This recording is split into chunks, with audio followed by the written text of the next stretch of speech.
Houston Astros took Game 3. It is now 2-1. Rangers in front as we get ready for Game 4. The 2023 American League Championship Series on FS1 presented by Loan Depot. We welcome inside the Hall of Famer John Smoltz. I'm Joe Davis. The Astros, you knew that they weren't going to just roll over, right? They go back on the road. They are back in this series. And in this park, John, this season they've scored 9 runs per game. It's a real thing. The defending champs showed themselves yesterday, and it's a real thing on the road. You got to give them credit. I know their manager in spring training said, let's be a good road team. Well, that's exactly what they've been. 7-1 against the Rangers in their park, and the numbers speak for itself. Look, they got the necessary help at the top of the lineup. They got guys contributing. They got a lot of 2-out hits, and they know if they're going to make this another chance for defending champ, they have to continue their road warriors. It is amazing how quickly pressure shows up on your door this time of year, isn't it? I mean, the Texas Rangers were unbeaten 24 hours ago. Suddenly it feels like the pressure's on them as they lose for the first time in the postseason. How do they get back on track tonight? Well, they got to avoid those mental gymnastics you play when they've been dominating the postseason, but they need the help at the top of the lineup. They've got to get their number 1 and number 2 hitter going. It simply has to put pressure early in the game. Get some leadoff hitters on. They were 0 for 18 with 2 outs until 2 outs. So for the Rangers, their offense is the key. We knew that coming in.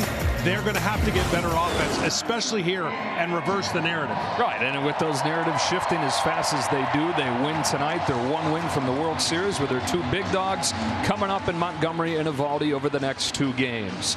Now the Houston Astros, unfazed, get in the win column yesterday. They're trying to even this series up at 2 games apiece. Will the Rangers reestablish their stranglehold and get to within a win of the World Series? We've got first pitch coming up.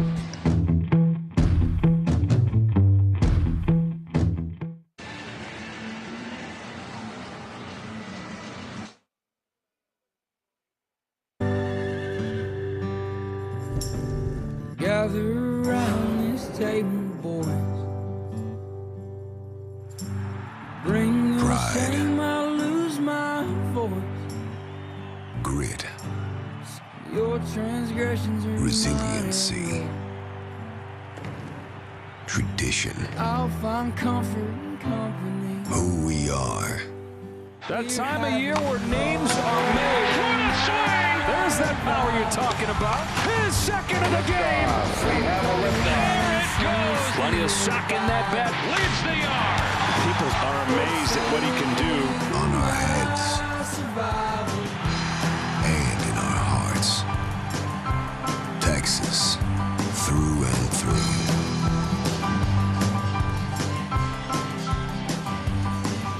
Gosh, what a tough act to follow that voiceover is. Welcome here to Globe Life Field. The roof is open for the first time since May on a gorgeous night as this Astros lineup comes to the plate. For the 2nd game in a row, Dusty Baker changes things up after the 3-hit game from Mauricio Dubon. He bats second. Alvarez cleanup, Abreu and Tucker, then McCormick, Pena, and Maldonado to finish things up. Down to the field we go. Here's Tom Verducci. Well, thanks, Joe. How do you take the measure of Jose Altuve? Well, you start with his height. He's 5'6", the first player at that height in 90 years with 2,000 hits. Now think about how he does it. The strike zone, that's just a suggestion. Last night he had hits on pitches from his nose to his toes. Now, Jose Altuve hit 1 pitch more than 3 feet off the ground, the other just 9 inches. This is career game number 100 in the postseason, and when he scores a run, the Astros are 41-12. Now here's Ken Rosenthal. Thanks, Tom. The Rangers have 3 regulars, 25 and under, all very talented and all students of the game. Josh Young keeps a daily journal, setting his intentions before games, then summarizing what happened afterward. Evan Carter can be seen before games leaning over an iPad, studying how opposing pitchers work hitters. And Leody Taveras, well, he is constantly asking coaches, how can I improve? That is a young group, Kenny, that is trying to bounce back from its first loss of the postseason, but with a veteran on the mound here, 32-year-old Andrew Heaney, who is the first of likely many pitchers for Texas tonight. First man that he faces, of course, is Jose Altuve, who found it last night with a home run. Off we go in game 4. He gets That's the call from the home plate umpire and Doug Eddings, John, that has the biggest strike zone in baseball. You just saw that on the first pitch. Ball, that's all. And I think the biggest thing for Heaney, that's going to benefit him. He pitches on both sides of the plate, tries to stay out of the middle. He likes to throw in a lot, so that strike zone, hitters beware. Is 1-1 to Altuve. Hit sharply down the line and a fair ball. Ricochet's gone into no man's land there, and Altuve trudges into second with a leadoff double. He had an 0 for 17 going into his second at-bat last night when he crushed the home run. That is his third hit since. Well, he just finds the barrel of the bat. No matter where the ball is, this guy is a hit machine. And right over the bag. Houston has done this a lot in this ballpark, and they are trying to put pressure and take the crowd out again like they did last night. They took this crowd completely out of the game. With 8 runs on 12 hits to win the game 8-5, and this guy had a big part of that. Mauricio Dubon with a 3-hit game. And so Dusty Baker, for the second game in a row, plays a hunch, plays what he's seeing. He moves Dubon up into the 2 spot, which is the highest that he's hit since July. Well, this guy's an aggressive hitter too, but he rarely swings and misses against left-handers. Loves facing left-handed breaking balls, and he's aggressive on the fastball. The 1-0 from Heaney. Dubon fouls it off, and it's 1-1. Now, with the dome roof being open, the ball should travel a little bit farther in theory with it being open air. We'll see how the fly balls travel tonight. Pitcher's got to be like, really? I thought it was traveling pretty well with its shot. This is flipped into shallow center field in front of Taveras, a base hit. Altuve had to make sure that it would drop. He moves up 90 feet. Back-to-back hits to open the game for the Astros. Well, if you're a Houston Astros fan, this is the perfect start for your team trailing 2-1. You've got your hitting shoes on. You've been hitting all year in the stadium. And a tough read for Altuve. He had to make sure that ball dropped in with nobody out. Perfect guy at the plate, too, to drive him in with man on third, less than 2 outs. That is one of the great contact guys in the league, and Alex Bregman, who's struggling to get going in this postseason, at 5 for 27. First and third, nobody out. Ball. Ooh, looked like he wanted to call it a strike, and instead ball 1. So Andrew Heaney started the first game of the division series for the Rangers, went 3 2/3, gave up 1 run. It's a guy they signed to a 2-year contract to be in the rotation, which he was until the start of September when they moved him to the bullpen. Pitched pretty well out of there. Really has pitched well over the last month and a half or so. They're going to get whatever they can out of him tonight, but essentially this is a bullpen game. It is, and right now his mindset is, I can only give up 1 here. And first and third, nobody out. So you have to almost pitch this way to not try to get out of the inning with any runs. Gets a bigger inning against you. Bregman flies the ball to right center field. Taveras on the move. It's over his head and bounces to the wall. Altuve's in to score. Here comes Dubon. Bregman for third. Throws offline. It's a triple. And it's 2-0 Houston, just like that.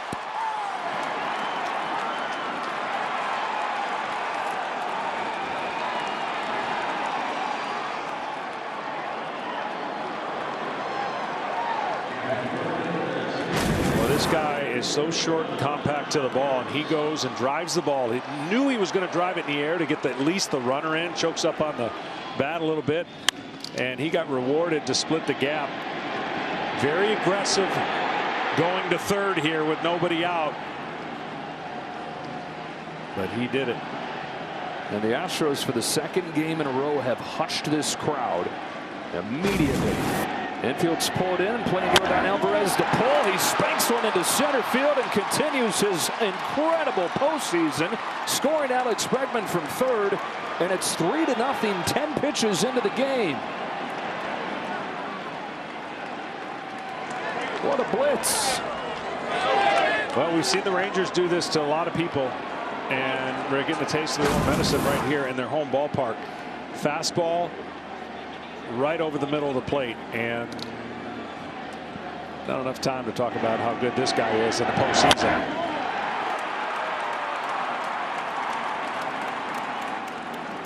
Man, oh man, and what feels like a huge swing game in this series. I mean, Texas wins and they're a win away from the pennant, but Astros win, all bets are off. It's 2-2. They've got home field advantage back. And they're off to a roaring start, 3-0 before Andrew Heaney records the first out. And Dane Dunning's already loosening. Yeah, that heart rate goes quick when you don't expect to be called up in the first inning in a postseason game. Jose Abreu. Tapper up along first. Hine will throw him out. Up the second goes Alvarez. And finally the first out for Heaney. Well, the game's gone so fast, couldn't really get into the keys of the game for Heaney. It was win the early count battles and be careful on the first pitch. His first pitch, a lot of first pitch home runs and a lot of first pitch slugs. So their game plan against Heaney has been perfect. They're looking to aggressively swing early in the count. I don't think anything's got past 3 pitches so far, and they've got 3 runs. RBI chance for Kyle Tucker. Started this postseason 2 for 22, and then yesterday dropped down in the order, walked 3 times, and then scorched a double his last time up. If you're struggling mechanically, yesterday was a good game, and you got that good hit to end it to go into the day, but you got to stay. You got to stay in your mode, especially against a left-hander. It's a different approach. You have to stay in longer, lefty on lefty. You can get a little more anxious when there's a right-handed pitcher on the mound. That's where you can get in trouble mechanically. But these two left-handed hitter in Houston don't mind facing left-handed pitchers. That's Alvarez and Tucker. Yeah, Dusty was saying he actually thinks facing a lefty last night helped unlock him. Oh, that's all. Having to stay closed, which is what he was working on. And rip that double. For the Astros, the Stars got it done, and they got it done at the bottom of the order. When you get all those things going, this becomes a most fearsome lineup. On this 2-1, Tucker takes a well-located fastball, 2-2. Yeah, we're looking for that first breaking ball. Maybe we haven't seen many. All these pitches seem to be firm and fastballs that have done some damage early in this first inning.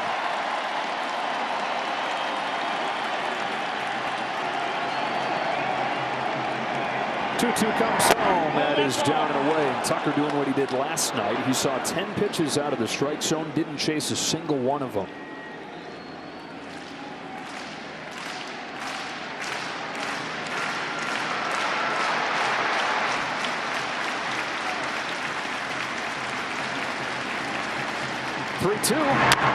Bounce back to Heaney. Puts Alvarez to the bag and lobs it over to first. 2 out.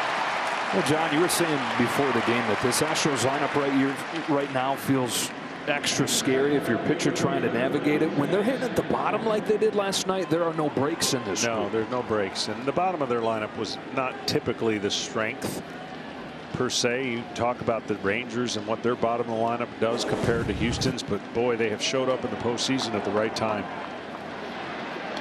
A new figure in the bottom of the order here in Chas McCormick as Dubon moves up into the 2 spot. McCormick's back in the lineup in left field, hitting 7th.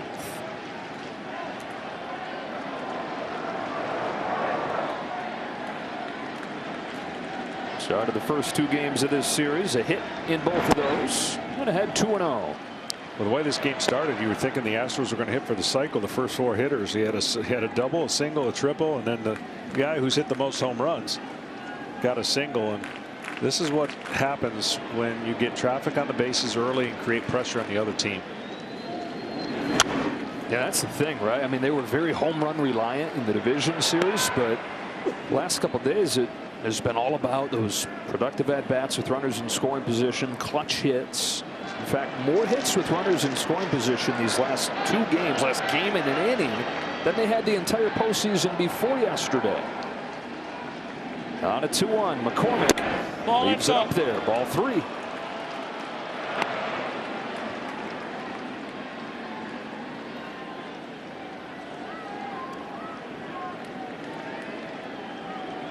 Andrew Heaney, who has pitched well against the Astros this year, running into a buzzsaw in this first inning. He has walked McCormick, and the 8th man of the inning comes to the plate. And the second pitcher of the inning is going to come into the game. Now, Bruce Bochy told us before the game today, best case scenario, he was hoping Andrew Heaney could take 5-6 innings down for him. Instead, he gets just 2 outs. And that bullpen door opens for the first of many times as Dane Dunning comes in. Astros with a blitz in this first, 3-0, and still going.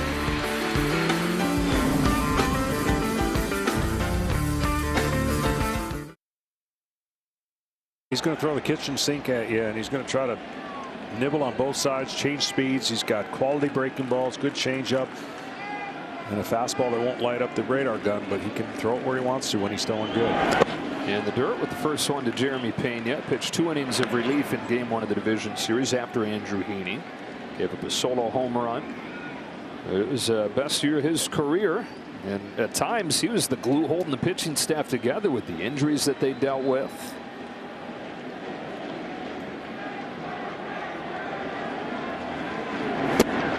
Well, good news, bad news for the Rangers. Bad news is they're down 3-0. But the good news is they haven't come to the plate yet, so they have 9 innings to try and score some runs. But what they have to do is get out of this inning with any more damage. I mean, they've got to get their offense up. And you knew, if you're the Rangers, you knew you were going to have to score probably a bunch to win this game. Yeah, no doubt. But you know, it gives the other team a lot more confidence. We know what the numbers are on the road, but now Urquidy has a nice blessing to start the game with. Chase there, 2-2. Yeah, how huge is that mentally to be able to take them out and already look up and see 3? Yeah, it's a big deal on the road in the postseason, and it's a big deal when this crowd has been trying to drum up some energy and get sucked right out. As the roof opened, the Astros took all the air out with 3 runs in the top of the first so far.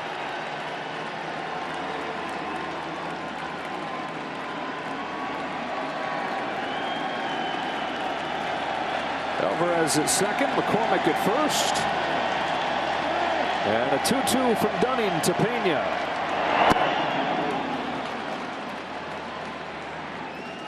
These were the battles that Houston was winning yesterday. The 2-out hits, the controlling the strike zone, getting deep counts. They were doing all the little things. Even when it was 0-2, they got a hit batsman that turned into an inning that scored some runs. Payoff pitch, runners go. Baltimore chop. Corey Seager will have to hurry. No way! Wow, he made it close with a bare hand pickup, but Pena runs well, and the bases are loaded.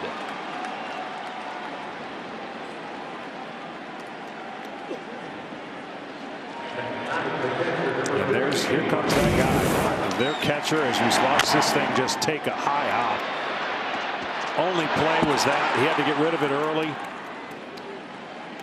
You don't have time to get the perfect grip. He threw a changeup. But Maldonado, right man yesterday with 2 outs, similar situation. Yeah, who would have thought? It was kind of backwards yesterday. The sparkling defensive play came from the old guy, Michael Brantley. 2 big offensive games down at the bottom of the order from Dubon, and Maldonado went 2 for 4, knocked in their first 2. Bases loaded, first inning. 1 ball, 1 strike. And Maldonado came into this postseason with 1 career multi-hit game in the playoffs. Yesterday was his 2nd over the first 7 this year.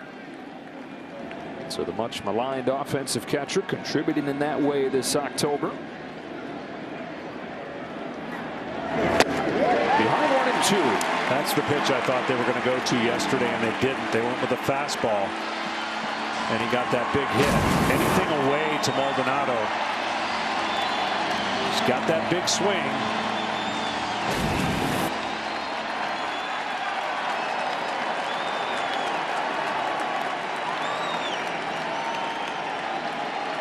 Three in the bank. Bases loaded, 2 out.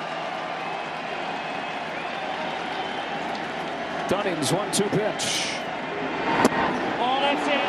Count evens, 2-2.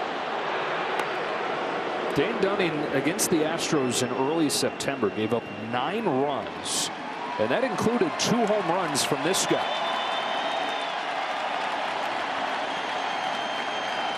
On 2-2, Maldonado takes ball 3.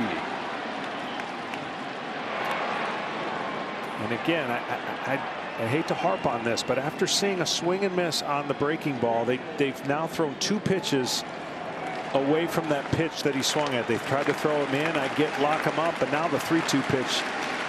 So much pressure on this one. Nowhere to put the 9-hitter. 3-2. Got him with a fastball to finish off the first. The Astros bat around in the first inning and score 3 times. Trying to get this series even to 2 games apiece. The Rangers come to bat when you come back.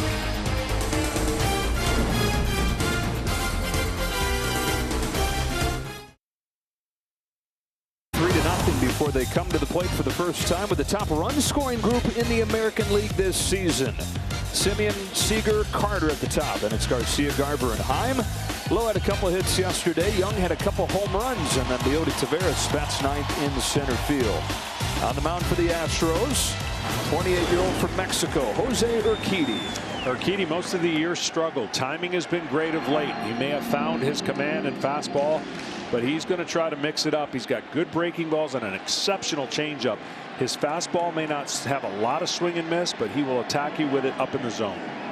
His first pitch to Marcus Semien. You talked about it off the top, John, but for this Rangers offense to get going, it begins with the AL leader in hits and runs scored, who in this postseason is at just 171. He and Seager both struggling in this championship series. Well, they've done a nice job pitching to him. They haven't made many mistakes at the inner part of the plate. Away is an out. Breaking balls away, swing and miss. But if you miss middle to middle in with his fastball, that's where his strength is, that's where his power is, and he'll electrify this crowd. They have to start getting, again, on base early to put some pressure on the Houston Astros. 1-1 to Semien. Ball that's Dips down. low, ball 2. Yeah, yesterday they were 0 for 18 before 2 outs. I mean, it was just too late, any rally that they had. So when you talk about quicker starts, it's in the game to get this crowd back into it. It's within the innings. Just get a little momentum going. Semien leads things off. Ball He's that's ahead in. 3-1. Well, now he can sit on one pitch and sit on the middle end and not expand away, because a walk is just as good as anything right now compared to yesterday. They didn't have any excitement early in their innings. Urquidy turns and throws, and Semien fouls it back. It's 3-2. Now the offense for the Rangers, you go back to the first inning of game 2, the first 4 guys reached, all came in to score. They've not done a whole lot since then, hitting just 155.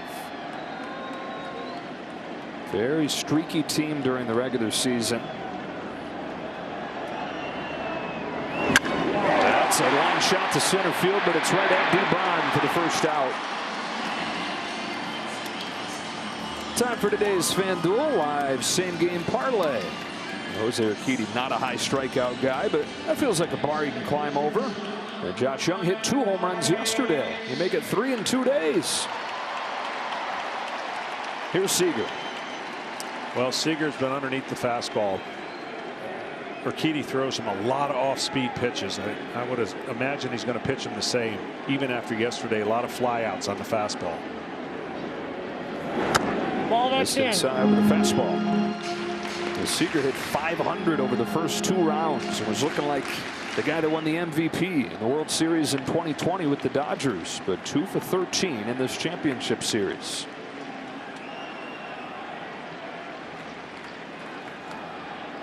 The 1-0 from Urquidy. Poked down the left field line. On comes McCormick. He's got room. 2 out. And again, just trying to make something happen, expanding the zone, and stuck in that little fly ball mode. You just wonder, what is it going to take for that to turn for Seager, and the offense will go as Seager goes. There's no doubt he is their catalyst.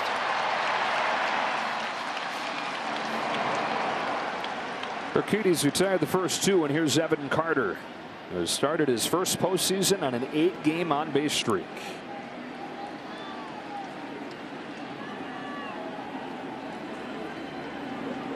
Urquidy's first one to him, fouled off. Urquidy missed a lot of this season with his shoulder injury. Came back from that in August as a starter, but he struggled so badly that they moved him into the bullpen, and He's only made 2 starts over the last 2 months. You said that he's finding it at the right time, though. He had an emergency start, final weekend of the regular season, fired 6 scoreless innings, and then won the clinching game of the division series. And he's gone in 2 weeks, John, from who knows what his role is going to be, if he's even going to have one, to somebody they feel really good about. Yeah, last 2 games, they're only hitting 105 against him. So that was a high average for most of the year, a high ERA. Every month, ERA started with a 5. And between Javier last night and Urquidy today, 2 guys that struggled for a lot of the year, hitting their stride at the perfect time. 0-2 pitch. Change up in the dirt. Check down to third. No swing. That changeup, if he stays ahead in the count, that changeup is deadly. Just bottom falls out. Great arm action. Really, everybody that pitches for Houston mechanically as a starters, they do a really good job on that end. On 1-2, Carter watches a change miss away. The changeup is a big part of the reason Urquidy's been very tough on left-handed hitters throughout his career. Reverse split sky.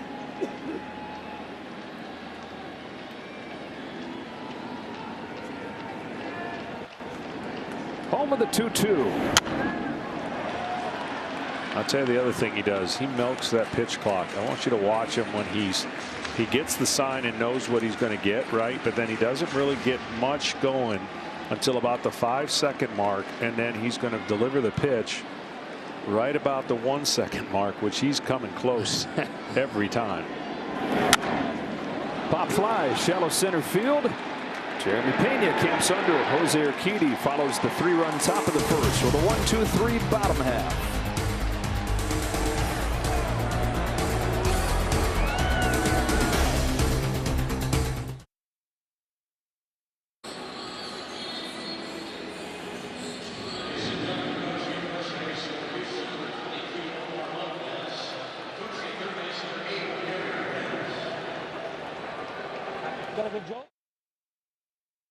Second time for Jose Altuve leading off. Yeah, it's a bare minimum. 9 batters come to the plate. You guaranteed 3.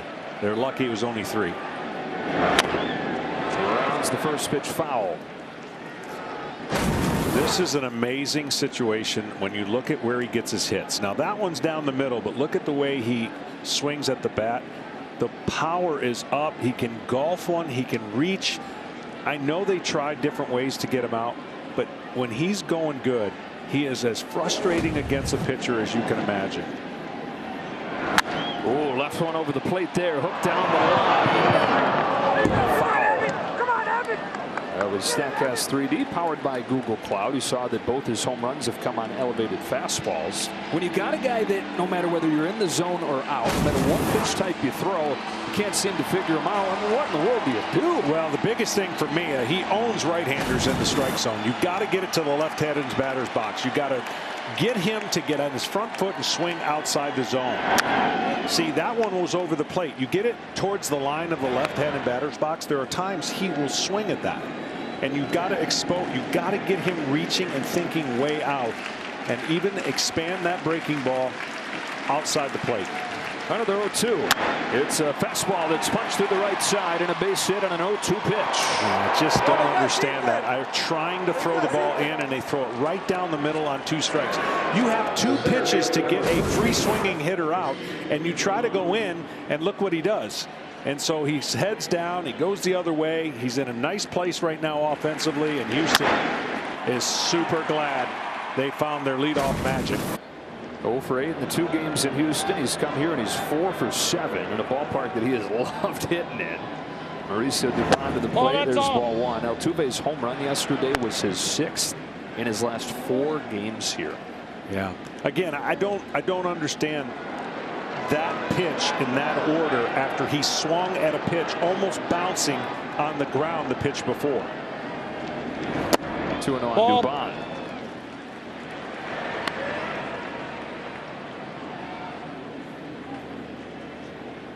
His Astros have won 17 of their last 20 games on the road now.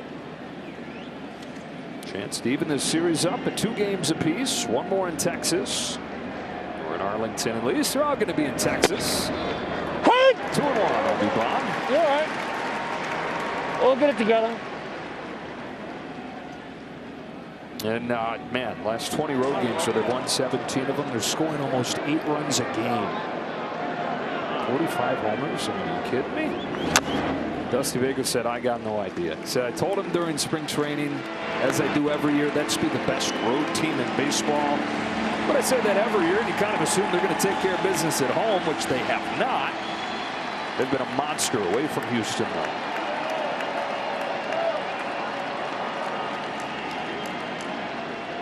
Altuve offers as a 2-2 comes home, and it's foul.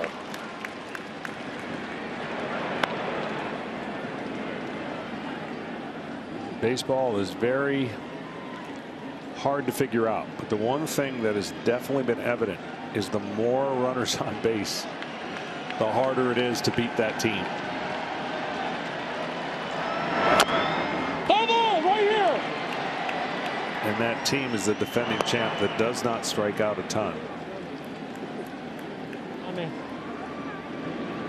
Yeah, game 2, the 3 of the 4 runs came on solo home runs. This style, though, makes you feel a whole lot worse as the pitcher, doesn't it? Oh, yeah. I mean, it just lengthens the lineup. You're looking for a breathing. Like in every lineup in baseball, there's places to go with the big swinger, the swing and miss, the double play type guy. They don't have many. I mean, right now Tucker's struggling and he's down in the lineup. But then behind him, you got 2 guys that love to hit off of left-handers to start out against Heaney, and they benefited.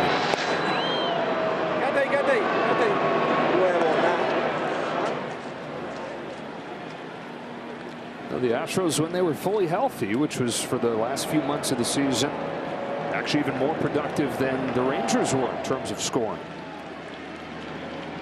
Dubon's fouled off a bunch. 8th pitch coming. Good lead for Altuve. He's not going.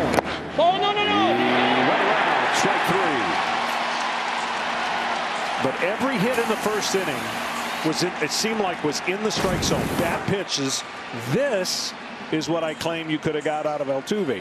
A pitch on the outside part of the plate towards the left-handed batter box, and Dubon couldn't stay back and got strikeout. Dane Dunning trying to do it. Andrew Heaney could not. And that is hold this lineup down. Faces Alex Bregman. He ripped a 2-run triple his first time. Of course, play over there, but Altuve in. Dunning's 28 years old, out of Florida. He seems to think he might have a case over there. They're going to review it.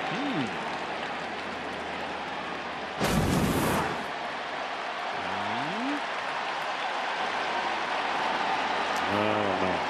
Texas is challenging the safe call at first base. Can't see the bag because of his shoe. Bigfoot. And it's white. Yeah.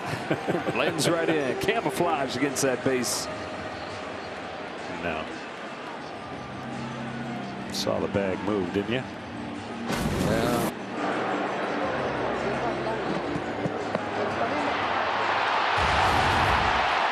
Replay review is sponsored by Zoom. Back in the replay room in New York. Taking a look at all the angles.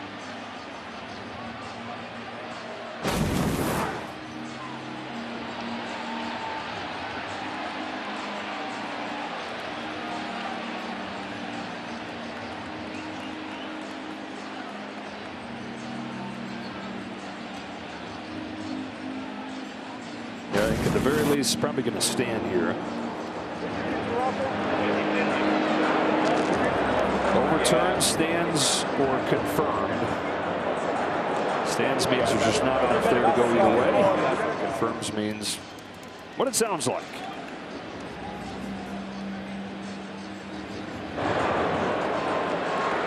I tagged you and then you moved a little farther. That's the thing. Hey, when I get the camera overhead and I stop playing because all my money's coming from there, it's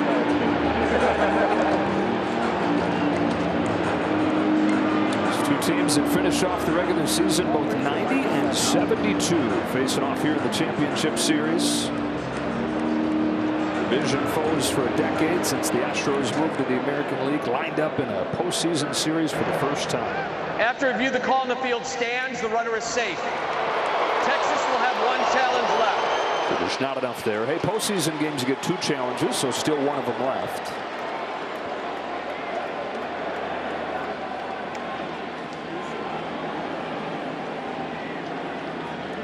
Altuve still aboard, and in climbs Bregman.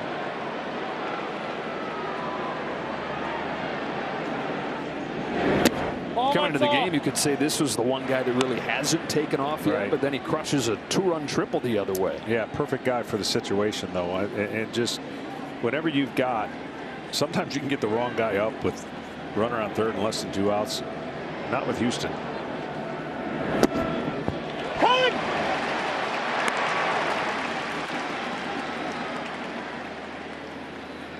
And the 2 staples, Altuve and Bregman. These guys have been here the whole time during the 7-year run.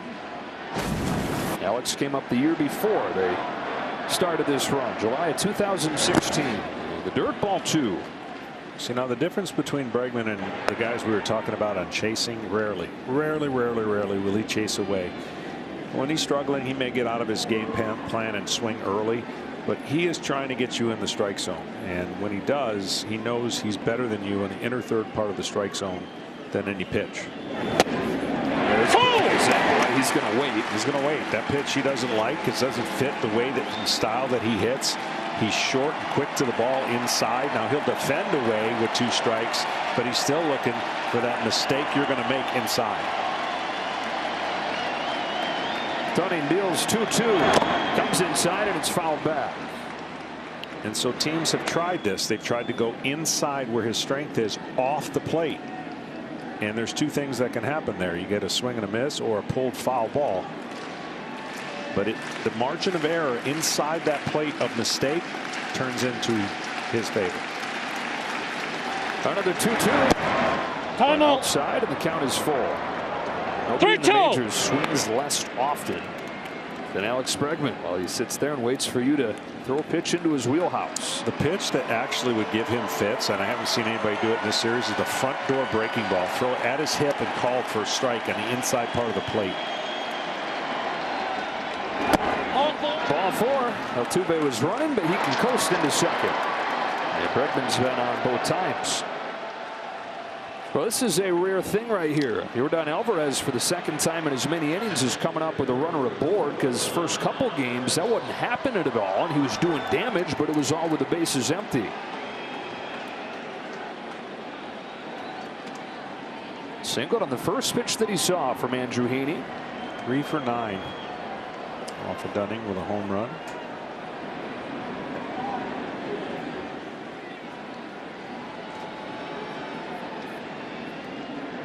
Put together an historic postseason is Alvarez. Oh, that's in. Got the call there on a first pitch curve. He currently has the highest slugging percentage ever in a single postseason. It doesn't matter what stat category you take, or if you're just talking eye test. Hard to find anybody better than this guy this time of year. On this 1-0 pitch, Alvarez got jammed. A runner to second. Simeon to the back. Off balance, throw for 2. Now they say that he's safe. Ball wasn't hit hard enough. Simeon tried to make an incredible double play turn, throw off balance. But I'm going to tell you something. Alvarez can run when he wants to. We saw it in scoring sometimes. He can get down the line for a big man.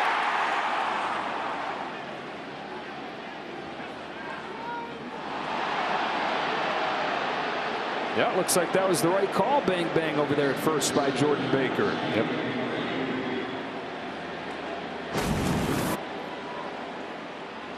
And so fielder's choice, first and third. And the hitter's Abreu. Ball, that's up. 1 ball, no strikes.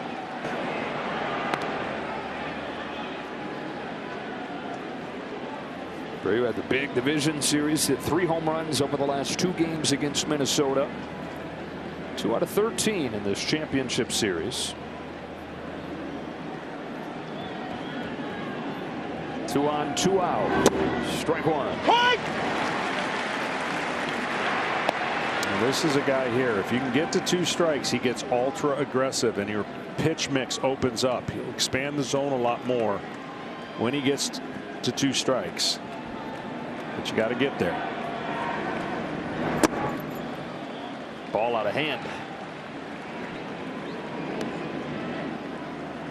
Better late than never for Abreu in his first season with the Astros. One of the worst hitters in baseball through August, but had been dealing with a bad back. Finally relented, because this guy does not want to get a day off, but he finally goes on the IL to get that back taken care of. That was his first injured list stint in 5 years. But it has paid dividends. One of the most productive guys in the league in the 2 months since. Chops this one to Seager at short. Will feed it on to Seager, and that will do it for the Astros in the second.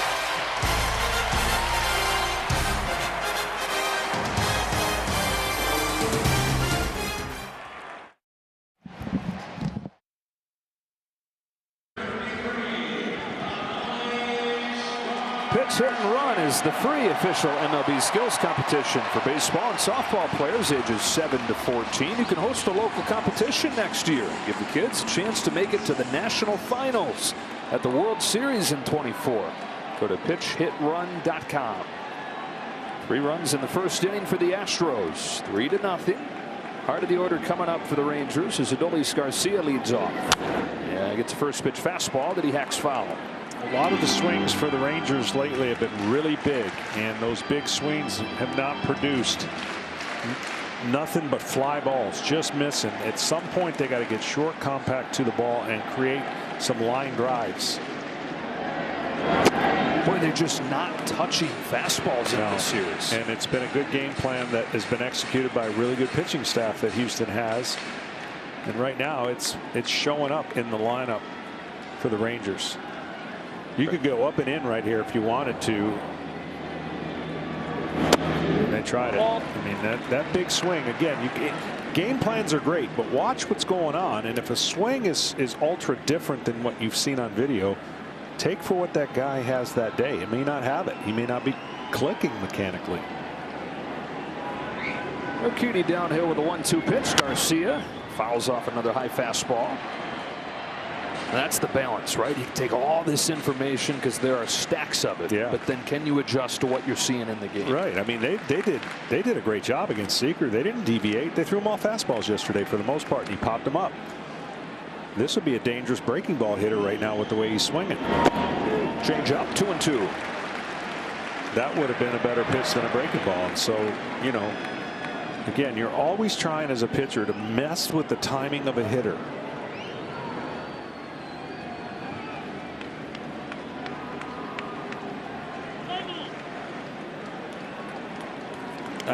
I learned to never get bothered by a really good pitch that got hit, because that's going to happen.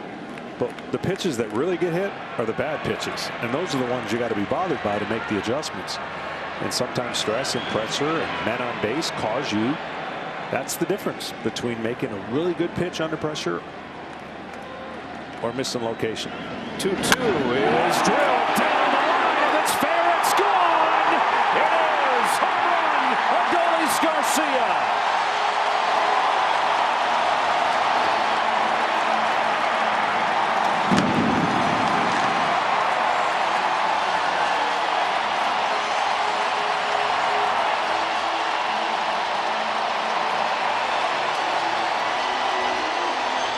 Third of the postseason for Garcia. The heartbeat of these Texas Rangers giving them some life.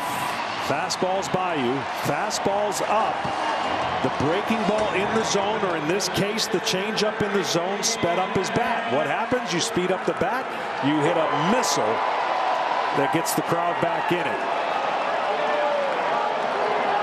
And suddenly it's these Rangers riding the long ball for their offense. 5 of their last 6 runs have come via the homer. Ball on Garver. Adolis Garcia. They love this guy around here. They love his story. Coming from Cuba.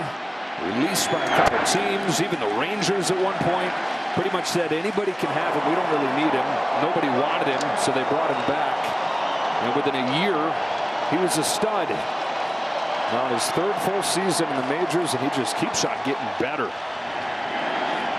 Ball 3 on Garver. Things have sped up a little bit on Urquidy. Well, that pitch and that homer caused your brain to start thinking differently there. He was blowing the fastball by him, and I'm sure they're going to reconsider next time up.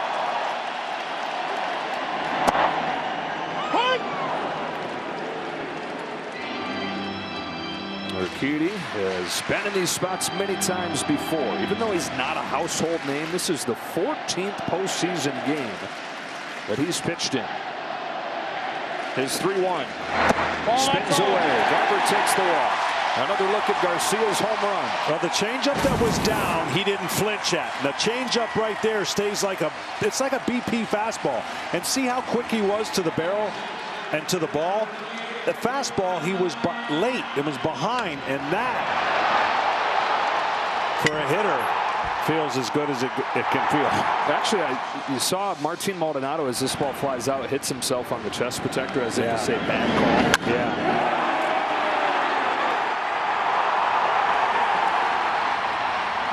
Sometimes when what you're thinking as a catcher is he's trying so much to muster up and speed up against a fastball. If we slow him down what looks like a fastball, he'll be out in front. But in this case, everything that he did not show him at all that he was catching up to it. And so they'll change their plan the next time up. Home run and a walk to open this second inning. Now Jonah Heim started the postseason on a 7-game hitting streak. Had that come to an end yesterday. All things considered, though, this is an impressive player who's added a potent bat this year to already elite defense. Yeah, he's caught every game, and I'm sure he would love to catch about 6 to 7 more and be a World Series champ. That would be one that nobody saw coming. This guy had 7 years in the minor leagues, got traded 3 times before he was an established player. He was an all-star this year at the age of 28. And the everyday catcher, and I mean everyday catcher for these Rangers. On this 1-1, Heim lofts the ball to center field. No big deal for Dubon.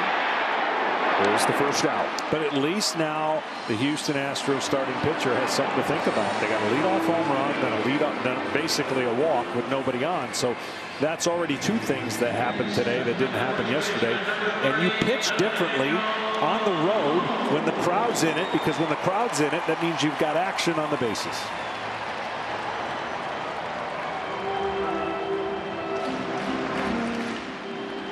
One away, second inning. Here is Nathaniel Lowe, coming off his first multi-hit game of the postseason. 1 ball, no strikes. It's interesting how the Astros have treated Lowe versus what the Orioles treated him. They were pounding him with fastballs. He couldn't catch up to him. And then on 115 pitch at bat, the next at bat, he was able to hit a home run. But they have been off speeding Lowe, have the Astros. His homered against Urquidy before. Pounds this one into the dirt. Count evens.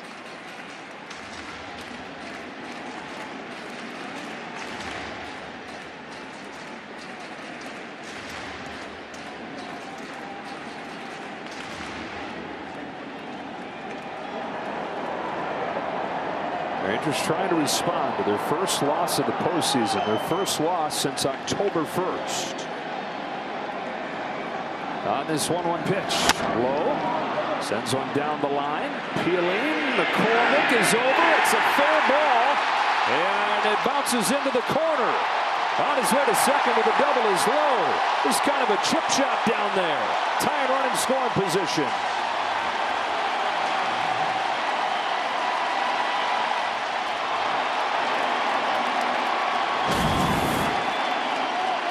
Well, he kind of gets jammed. They went in, and again, that's a good pitch that did not get a great result. Slicing away from the outfielder, looking like maybe it'll go foul, and then now just drops straight down. And the read for Garver had to get to second base, knowing he could get to third.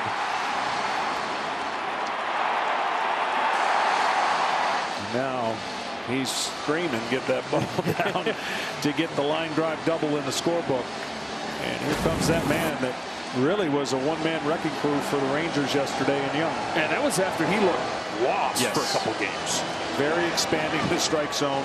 He does strike out a lot, but I witness now what I could consider what Bruce Bochy told us. This guy is an animal, strong, works hard, maybe too hard, and we saw how strong he was yesterday.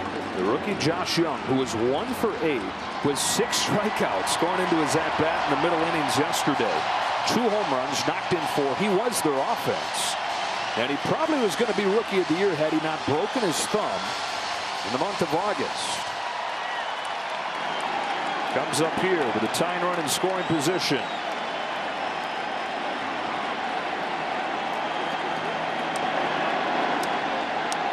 First pitch from Urquidy. At the knees, strike 1. I know they weren't trying to go there, but that is the pitch that's going to give him problems. Away on the outside part of the plate. He wants the vertical stripe in the middle, and low and in actually is way better than outside away to the glove side of Urquidy.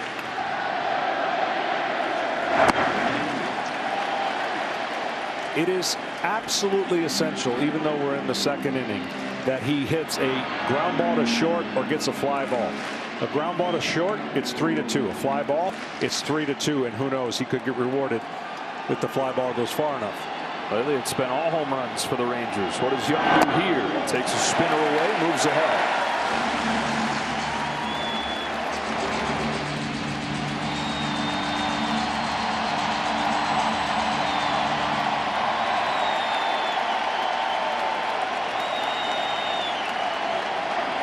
Garver at third, Lowe at second.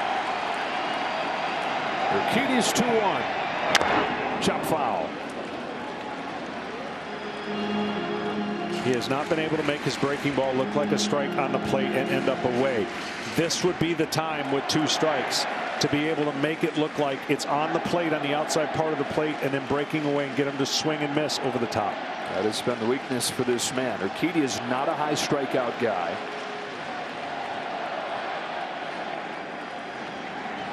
Second and third, 1 away.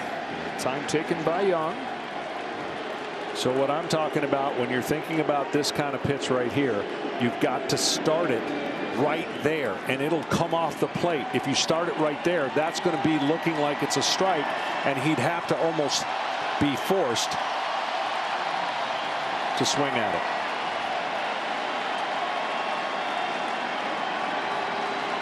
25-year-old rookie all-star Josh Young. Oh, that's all. He took it. That's a great pitch, though. That for a long time. That's good discipline.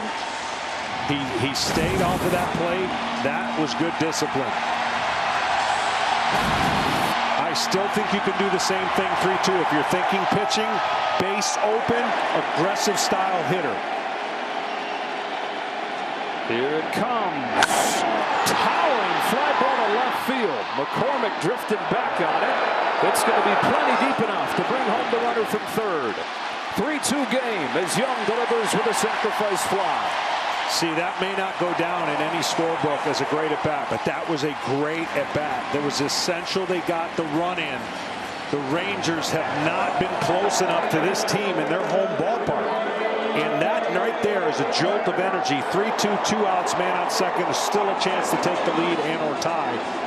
But when the game started the way it did and the crowd didn't even settle in, big moment for the Rangers here in the bottom of the 2nd. Tying run at second, the 9-hitter Leody Taveras takes a strike. The home team has not held a lead in this series. They had the 4-run first inning for the Rangers in game 2. The 5-0 lead early yesterday for the Astros. 3-0 here. Rangers answering back quickly. Nasty change, 0-2. Yeah, that was a great pitch, and that's the pitch along with the breaking ball away that has given Taveras such struggle against Urquidy. He's 0 for 10. 0 for 10. Just doesn't see the ball coming out of his hand, especially in that area.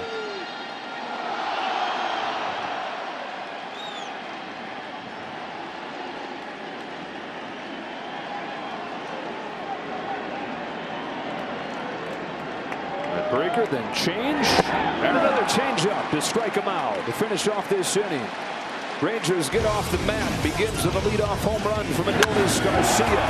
his third of the postseason. They get another on a sacrifice fly from Young. We got a tight one, 3-2 in Game 4.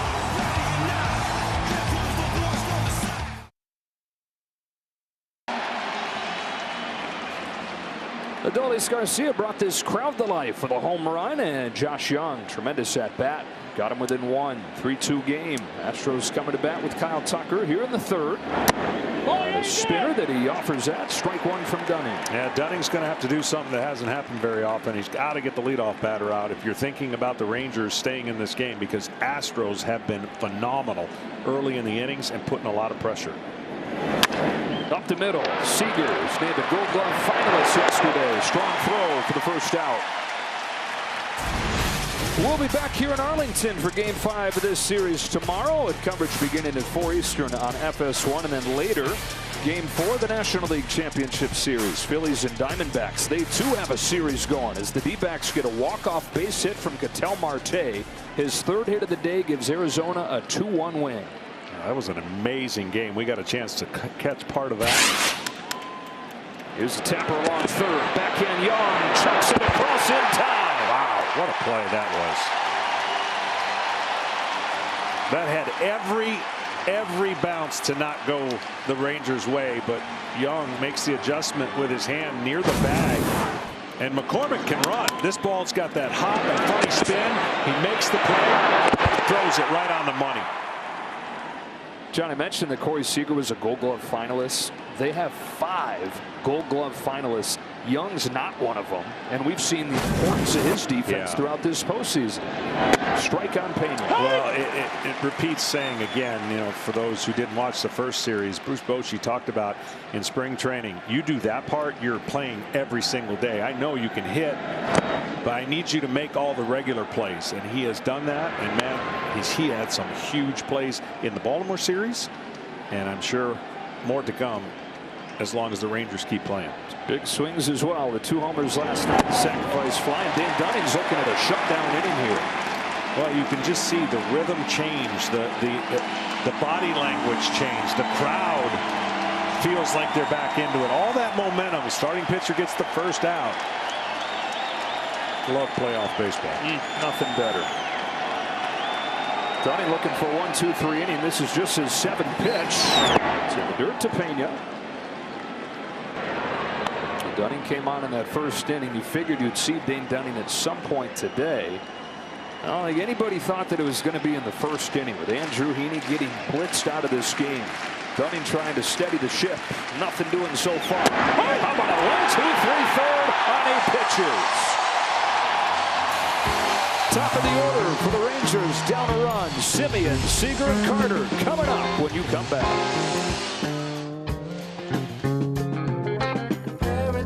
Waits.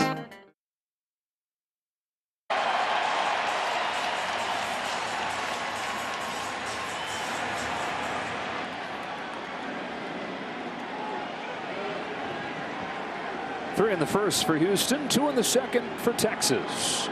Bottom 3, top of the order.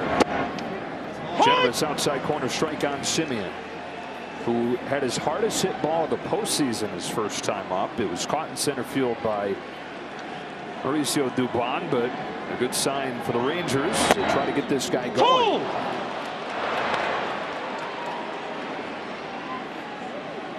Led the league in hits, led the league in runs, led off all 162 games for the Rangers.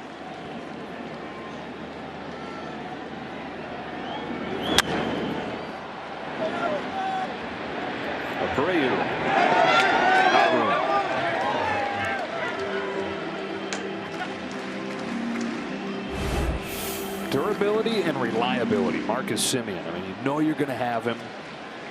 And he plays at such a high level when he's in there. You stack all that up. This has been one of the most valuable guys in the league for a few years now. Second season with the Rangers. From the White Sox to the A's to the Blue Jays. The second year of a big contract, and this is one of the reasons why they wanted him.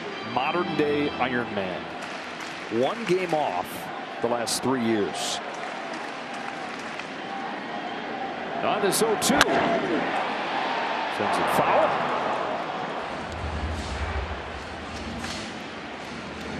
I know I sound like a broken record, but the first pitch of the at-bat told me everything I needed to know about that side of the plate. It was 2 balls off the strike zone, got called for a strike. In on him with this fastball. Room for Abreu this time. The first out. Here now Seager. Now Bruce Bochy told us before the game that there is nobody who adjusts better than Corey Seager, and he knows that he's going through it right now. 2-14 in the championship series, but he said if anybody can overnight flip a switch, make the adjustment, it's this hitting savant, this hitting robot, Corey Seager. Goes after the first one, drills a high fly ball, left center field. This game is tied.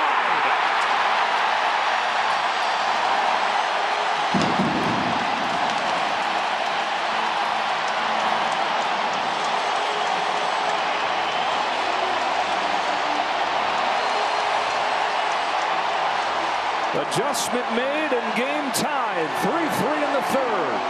Yeah, you said it. He hasn't gotten on top of any fastball so far, and this one up out of the zone and crushed. That's how strong he is. He's a type of hitter that sits there and uses his legs and his hands.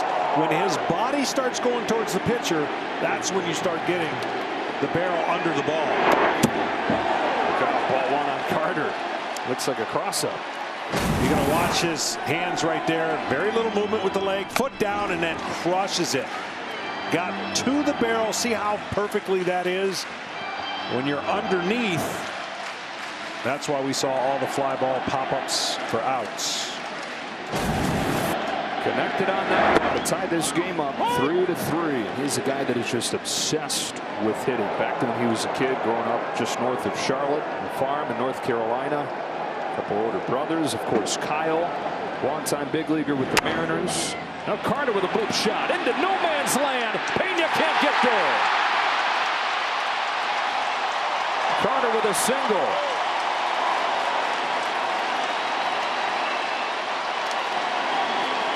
Well, I said the first inning, good news, bad news. They were down 3-0. They had 9 innings to score, and they're scoring now. Tied the game up, and the hits are starting to fall.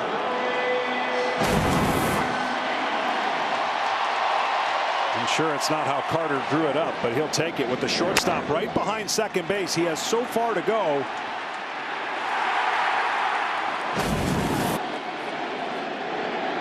Oh boy, came out of his shoes, Dick Garcia, didn't he? Well, let's just see how they attack him this time after giving up the home run with the changeup. Fastball at the top of the zone. Too big of a swing right there. He bends back on a fastball. Only Ohtani hit more home runs during the regular season than Adolis Garcia in the American League. 39 of them, and 3 more in this postseason.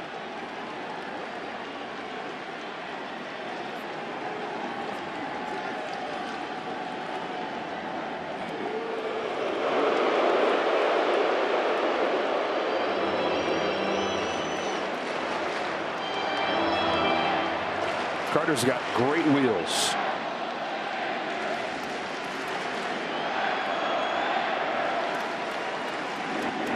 Ball 2.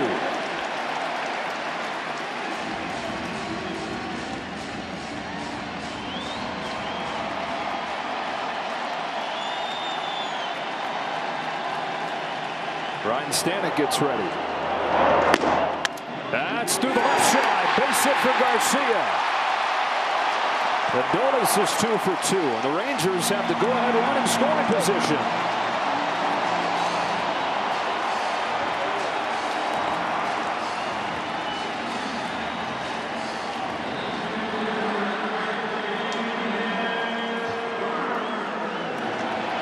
Well, as streaky as this team has been this year, you couldn't help but wonder, were these last 2 days a sign that they were headed into a bad streak, because they can get so hot, as they did winning 7 straight, but then they can go ice cold, and they have quelled those fears here.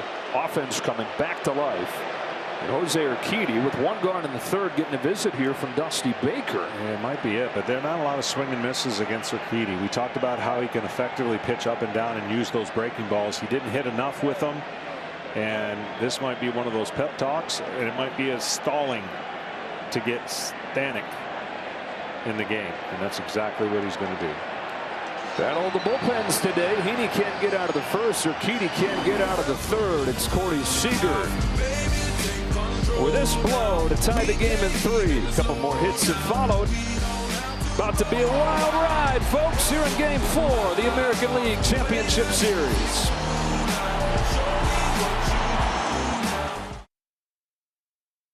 Strength against strength here. Fastballs primarily out of Stanek with a split against lefties. He'll throw his slider. And I'd be interested to see what Garver does. He takes a lot of first pitches. If there's a time to come out of that game plan and look to explode on the first pitch, this is it. Tie game, first and second, one away. He does go after the first pitch, a roller to third. Blackman guns to second, one, and Altuve to first. A double play. One pitch and 2 outs for Ryan Stanek to finish off the Rangers in the third, but they have tied the game on a home run from Corey Seager.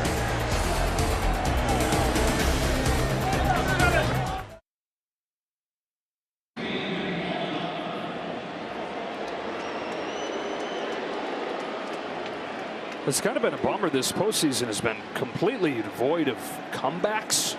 A quick one here. 3 runs for the Astros in the first inning. 3 quick ones from the Rangers to tie it up. And Dane Dunning, 2 1/3 into this game, taking over for Andrew Heaney. Hadn't given up a run yet. Strike 1 on Martin Maldonado. 9-1-2 for the Astros. Swing and a miss. Dunning's going to have to reverse this trend here. 5 at bats for your leadoff and first 3 hitters is going to be a good thing for any team. And Altuve is going to bat for the 3rd time here in the 3rd inning, so, or the 4th inning now. So that's something that Dunning has a chance to slow them down a little bit offensively. Struck out Maldonado to finish off the first inning with the bases loaded. And let's remember that, John. Remember, because the Astros had 3 in, but then they had the bases loaded. And Dunning came on and was able to get out of that with no more damage. Yeah, it happened fast and could have been disastrous. It's a similar start that Texas had against Framber. And although Framber didn't give up quite the kind of contact that Heaney did. That pitch has been called a strike once or twice tonight. Not this time. 3-2.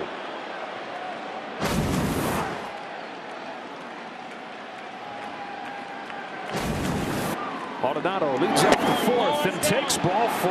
Leadoff walk to the 9-hitter and table set for the big dogs.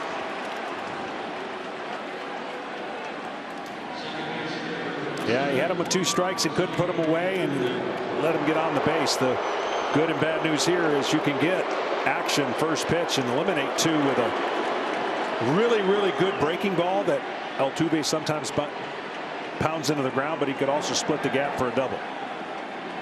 Started the series 0 for 8, 2 for 2 tonight, now 4 for 7 in the 2 games here in Texas.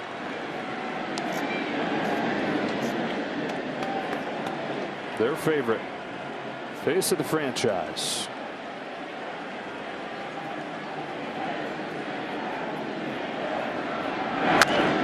Bounces a foul. His 25th career postseason home run last night. Tonight he plays in his 100th postseason game. Back to the wild card win at Yankee Stadium in 2015.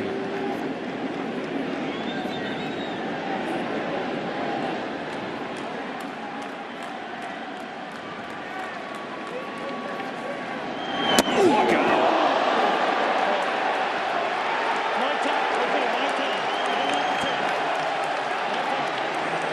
You tell me when you're ready. Always seems closer, but that ball's up, and it was close to a guy who dives and likes to get plate coverage. And when you get plate coverage, you're going to lean in a little bit. Lucky for him, he was able to recognize and get out of the way. Ball 3. Added appreciation for how scary that is watching it from our ump cam. Yeah.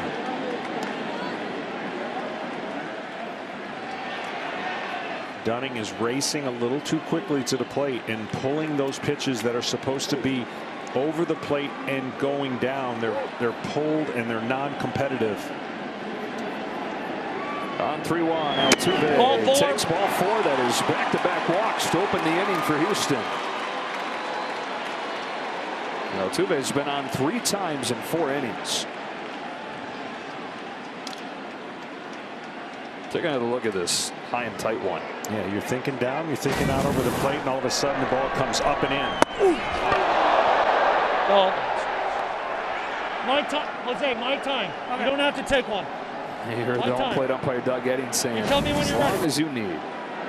They missed 70 games this season. And went a long way in reinforcing his importance. They're talking about him playing in 100 postseason games, rack up that many games, you do as many great things as he's done, and he is all over the all-time leaderboard. Only Manny Ramirez more home runs in the postseason than Jose Altuve.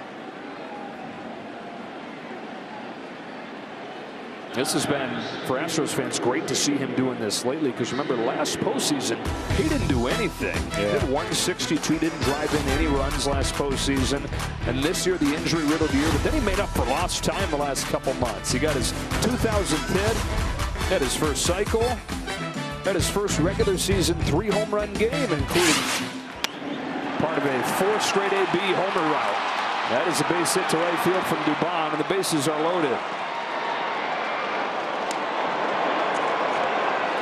Not a lot of things start good when you give up a walk, a leadoff walk. And once again, the Astros are going to make Bruce Bochy not only shake his head, but he's going to have one more hitter, is Dunning, and then they're going to bring in the lefty. It's Cody Bradford. 3 straight base runners to open this 4th. Same way they opened the 1st. Alex Bregman got the scoring started with a 2-run triple. He ain't biting.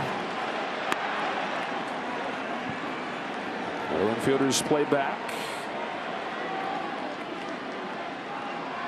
Hard hit to third, you'll come home. Check swing foul. Or not hit hard to third, you'll come home. Hard hit third, he'll turn 2. But that's what you're looking to do, is try to get him to get the ball on the ground somewhere if you're Dunning.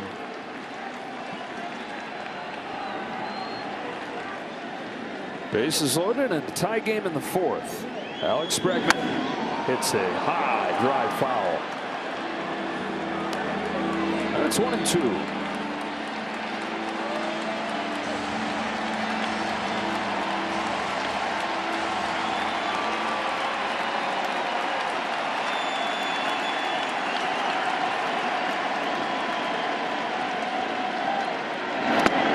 Good stop by Hahn. All right, 2-2's your action pitch with bases loaded. You don't want to go to 3-2, so you pick whatever pitch you think has got the best chance to record an out, and it has to be close. He hasn't been able to make a 2-strike pitch in this inning. Dunning comes home. Bregman fouls it off, stays alive.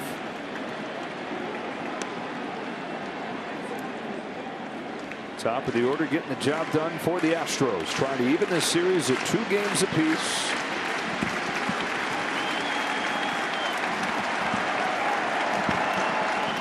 Another 2-2. Got him. Bottom falls out of a changeup. What a time for Dane Dunning to get a rare strikeout. That sure was an unbelievable strikeout and a good pitch, and his last pitch, but a changeup nonetheless to keep the Rangers still in this inning. It started with an 0-2 walk, and it's going to end for him with a 2-2 strikeout. Yeah, and it will be turned over to Cody Bradford. The rookie comes on for Yordan Alvarez with the bases still loaded.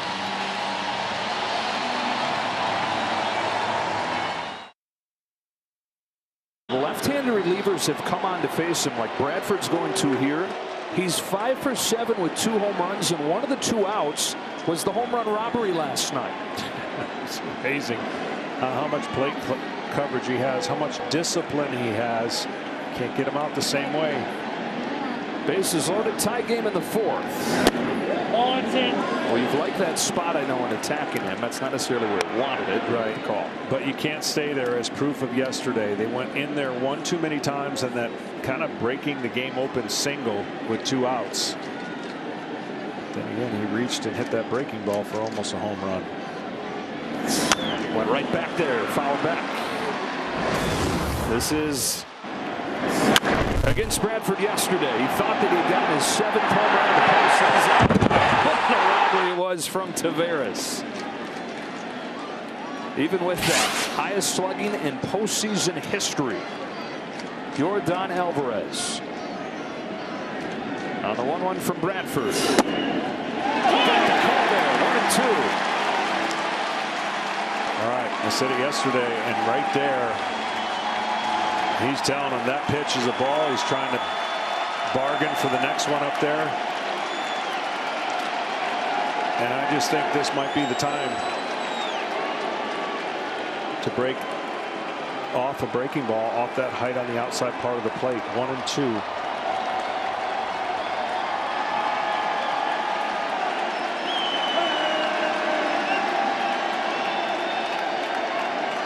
Bradford to Alvarez.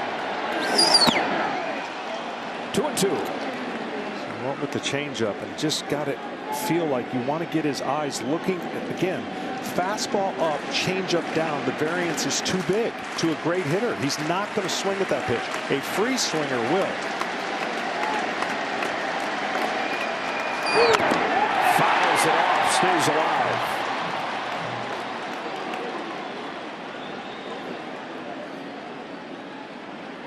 Only had 2 plate appearances with a man aboard over the first 3 games. All 3 times he's been up there today, he's at traffic. Bases loaded here.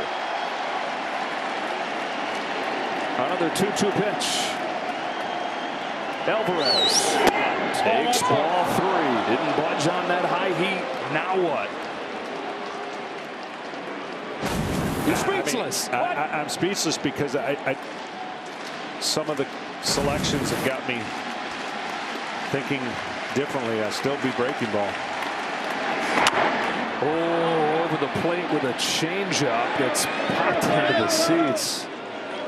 I mean, this is the problem when a hitter's this good.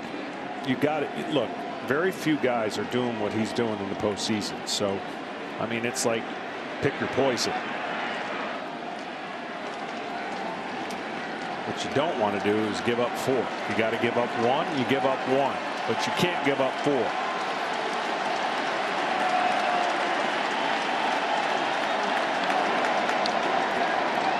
On the 8th pitch, Alvarez fouls it again.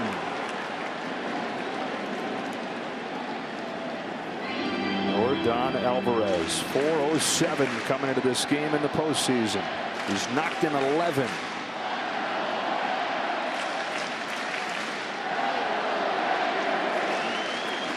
It's the 9th pitch from Bradford. Alvarez cranks one in the air, center field. Back goes Taveras onto the track. Just enough room. That close to a grand slam. Astros settle for the lead on a sacrifice fly from Alvarez. Wow, he was walking a tightrope. Aldonado's in to score, taking advantage of his leadoff walk. Change up, outer part of the plate. And all you can do is hold your breath of a pitcher. When you see your outfielder stop, that feels good. Because if he's drifting and you see the back of his jersey, never feels good. Boy, how many fly balls have been caught on the track in this series? Not out of the woods yet. 1st and 3rd, 2 gone for Abreu. Fouls off first pitch. I don't know that I've necessarily sensed, I don't know about you, John, but that the ball has flown any better with the roof open tonight. No, not really. Haven't noticed that. And statistically, they don't have this thing open a ton. So. First time since May it's been open.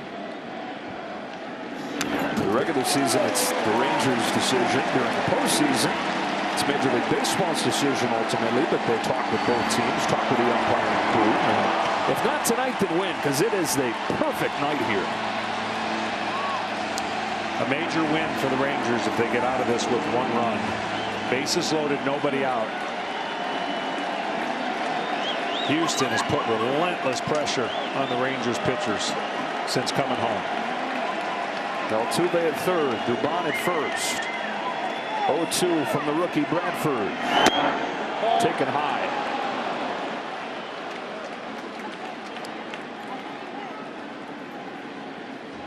The one thing they love about Bradford is he's not afraid, and he can get inside to a right-hander about as good as anybody from a left-handed pitcher. Boy, nice changeup, but taken by Abreu. Count evens.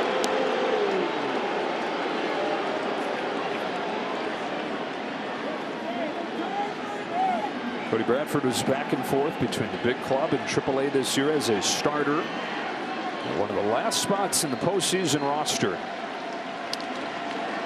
Deuces wild. 2 on, 2 out, and a 2-2. Tried to get inside with that fastball, and it was fouled off. And that's why you don't have to have 97 to go in there. If you're firm and you got good extension, which he does, and you're on that plane boring into right-handers, it makes it tough on them to get that, to keep that ball fair.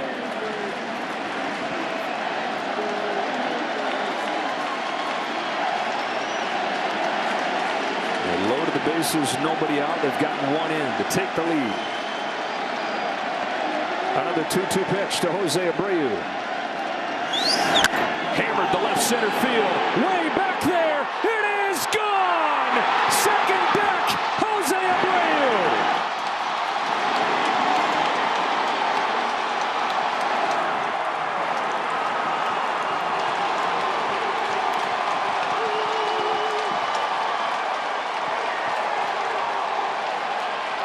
Well, in the Minnesota series, Joe, they were trying to pound him in, and Minnesota paid with the home runs. When you see this pitch, you see where he wants it right there, right? Trying to get it in, but that pitch ends up right down the middle. And that's the difference between a massive 3-run homer and a game now with a 4-run lead. Rangers rally to tie it at 3. Astros respond with a 4-run fourth. And it's Jose Abreu with his 4th home run of the postseason.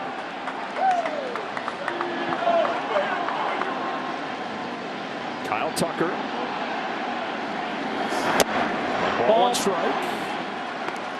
The Astros, after getting shut out in the first game of this series, losing 5-4 in the second game, have scored 15 runs in 13 innings at their home away from home here in Arlington.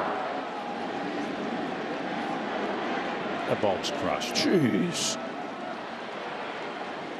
And again, the air comes out of this stadium. He's trying to go inside, and this is just smoked. No wonder. Goodbye.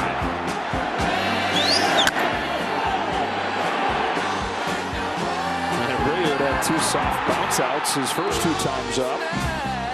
Nothing soft about that. This Rangers bullpen, which has been way better in this postseason than it had been during the regular season, but yet to really be exposed. This was going to be the night where it really got tested. Really, these 2 games, Scherzer yesterday and Alhini today, and getting pummeled.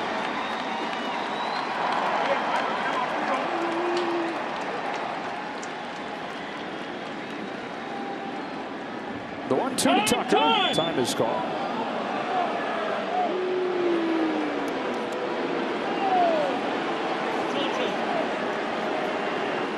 And we got a pitch clock violation.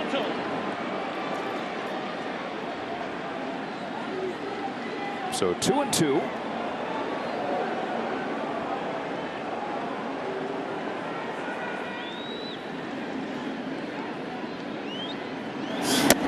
That count is full. I think both violations in this series have been with Tucker at the plate.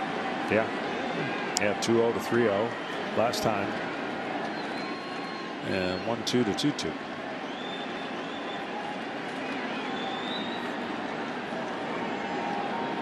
Now payoff. Tucker lifts a fly ball to center field, but missed the barrel. And center field, Taveras has it. Well, they settled for a sacrifice fly from Yordan Alvarez, but no worries because the man after him. That there's protection. That there is a bomb. A 3-run home run from Jose Abreu, and the Astros have cracked it back open, trying to tie this series up.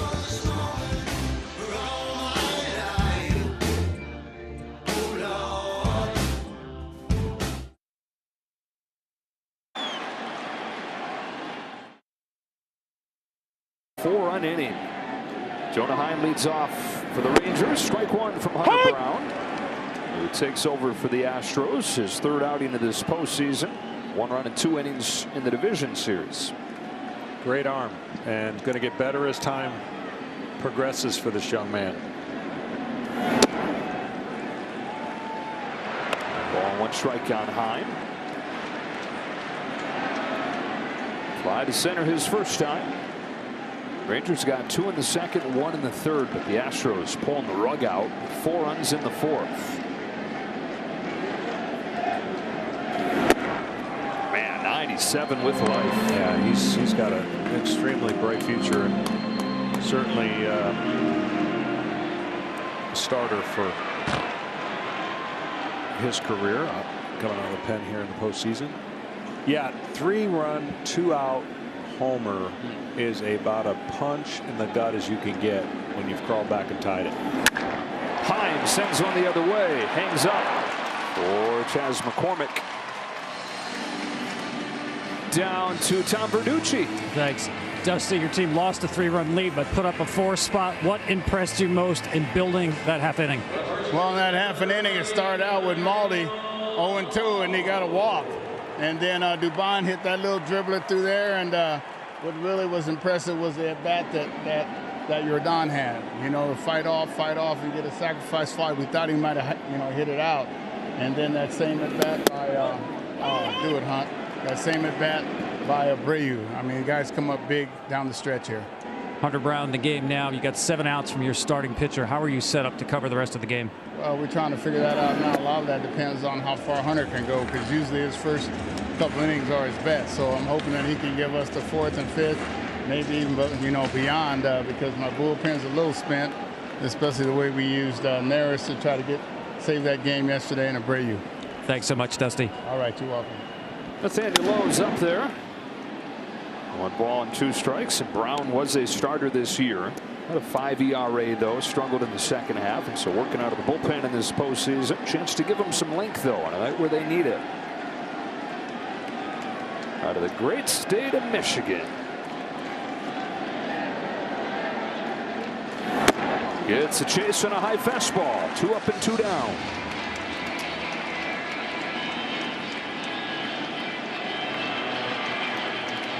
Part of the progression and part of the reason you build up those innings and you learn how to navigate. And he got caught up a little bit, I think, at times as a power pitcher trying to strike out too many guys, and that's natural in a game that kind of rewards strikeouts. Being with Justin Verlander is going to help a lot. Strikeout Young. That's the guy that he grew up wanting to be, watching the Tigers, and modeled his mechanics after Verlander. Who's tomorrow's starter for the Astros. 0-2.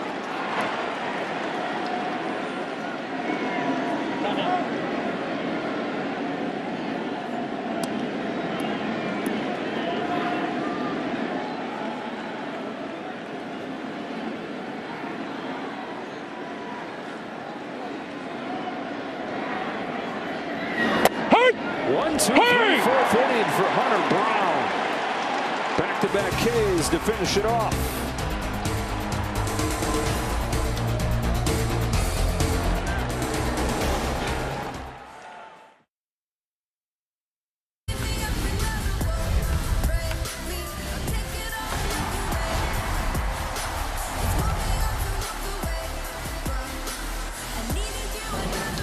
I just needed to get away. Astros offense leaves Houston 15 runs in a game and a half. Bottom of the order here against Chris Stratton, who is the 4th pitcher of the game already for the Rangers, and he's in there with a strike on Chas McCormick. Well, because the Astros have really put pressure 3 of the first 4 innings, getting a leadoff hitter, now Texas has to play a perfect game. I mean, 7 runs is big enough hill to climb. And that's about what they've been averaging, that and a little bit more in the stadium. So if you're Stratton, you've got to figure out a way to get some clean innings and some soft contact. That is not soft. Carter's there, though. On Sunday, we got a big day of football on Fox. Jared Goff and the Lions take on Lamar Jackson and the Ravens, or the Steelers and the Rams, or plenty of other regional action. Check for the game in your area only on Fox and the Fox Sports app. Jeremy Pena to the plate in a 7-3 game in the 5th. Astros have scored 66 runs in their last 6 games here.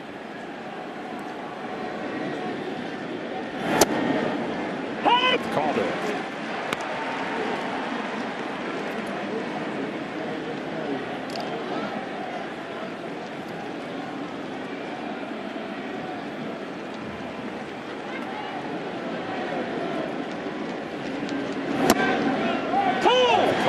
Misses a spot twice, but ahead 0-2. Well, what's been amazing about that, they were a little bit beat up with the Rangers when Houston came in and put a thumping on them, and a couple pitchers had to stay in there longer than Bruce Bochy would have liked to. But this is a different story. I mean, this is.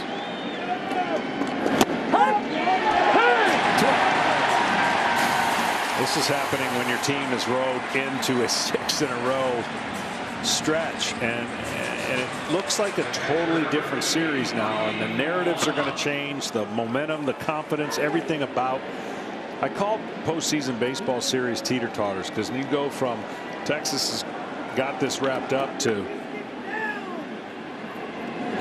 Houston is now in control of the series. You feel like if they win this game because of the way they won it, and you just have to put that aside, navigate whatever mental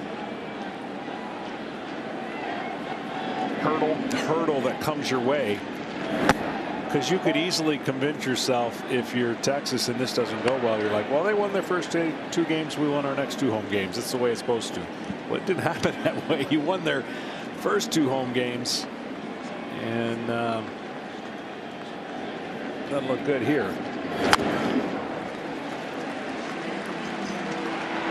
They're going to have to face Justin Verlander tomorrow. And during the 7-game winning streak to open the postseason for the Rangers, 6 of those 7 games are started by 2 guys, Montgomery and Eovaldi, who they have lined up for the next 2. And that's why this game we talked about is so important, because then you're looking at win 1 with those 2 guys versus now you got to win 2 more with those 2 guys. That is going to reach the seats, and they have been awesome, haven't they? They have. They've been on their game. They've effectively shut down early on anything that was coming their way, and their offense responded, meaning Texas's offense. And it's been, if they flipped the script here in the last 2 games by jumping out early. Stratton looking for 1, 2, 3, 5th, and he's got it against the bottom of the Houston lineup. We're halfway home in game 4, 7-3, Astros in front.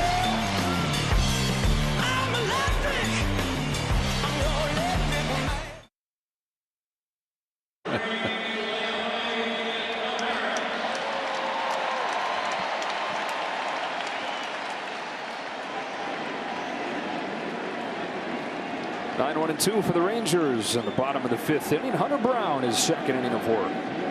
1, 2, 3 in the 4th. Ball 1 on Leody Taveras. Strikeout his first time. Still, though, Taveras has been on base 7 of his 11 times up there in this championship series. And the highlight of the series defensively. Well, the Astros better show that they can get on top of a fastball, because right now Hunter Brown is delivering 97 at the top of the zone. The Rangers, that is. Astros have already shown that they can get on top of a fastball. And really, this is throughout this series. Texas had a hard time hitting fastballs. I know Seager got to 1, but sort of a thing throughout the year. They're better breaking ball and off-speed hitting team.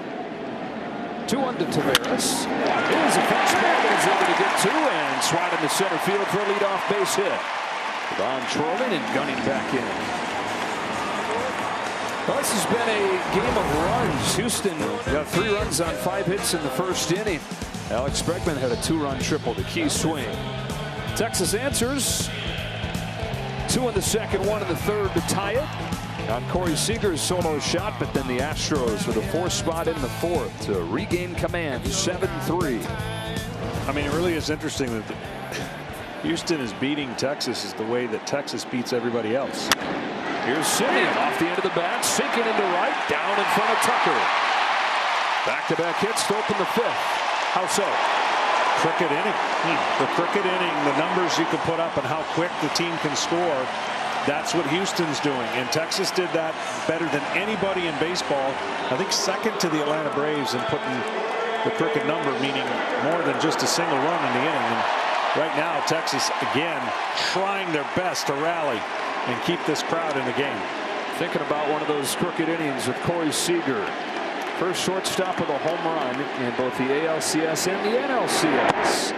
The NLCS MVP in 20, of course.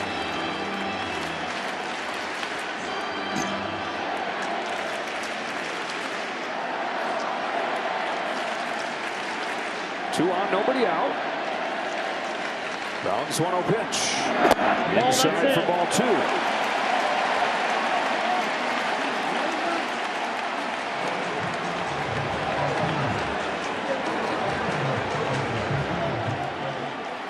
Anything out over the plate, Seager will be swinging.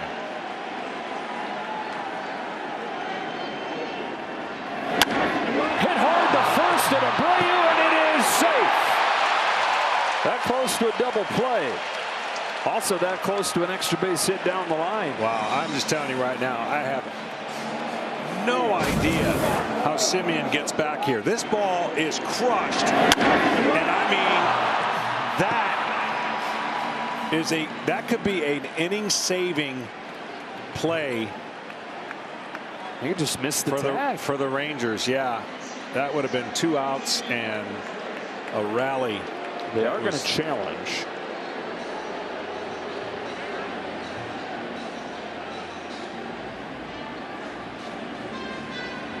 And the strings don't count. No, but the question's going to be whether he got the batting glove that was sticking out of his back pocket. You see the batting glove move, but was the batting glove moving because he dove? Watch the batting glove and see the one finger. Yeah. I think it just might have been his movement down that made the batting glove. But that's the only area they could be looking at right there. See how that.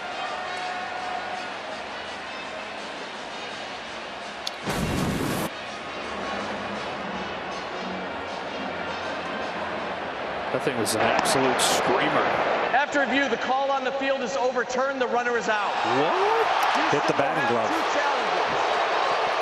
I'm telling you, when I saw it slow down, the batting glove flips. The finger on the batting glove flips down. And I wasn't sure if that's by the time he hit the ground, but the glove catches. Think about this.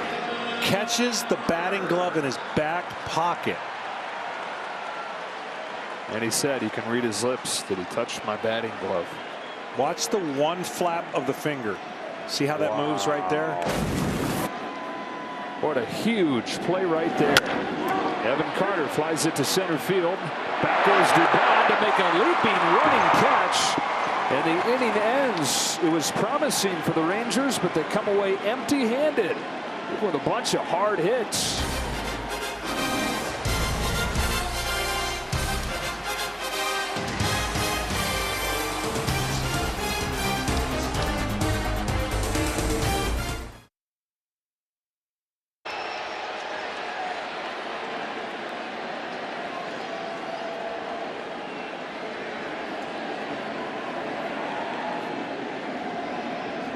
Altuve's got a perfect night going for the Astros. 2 hits and a walk, a couple runs scored.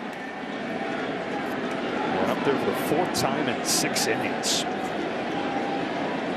That's how the Astros have gotten done.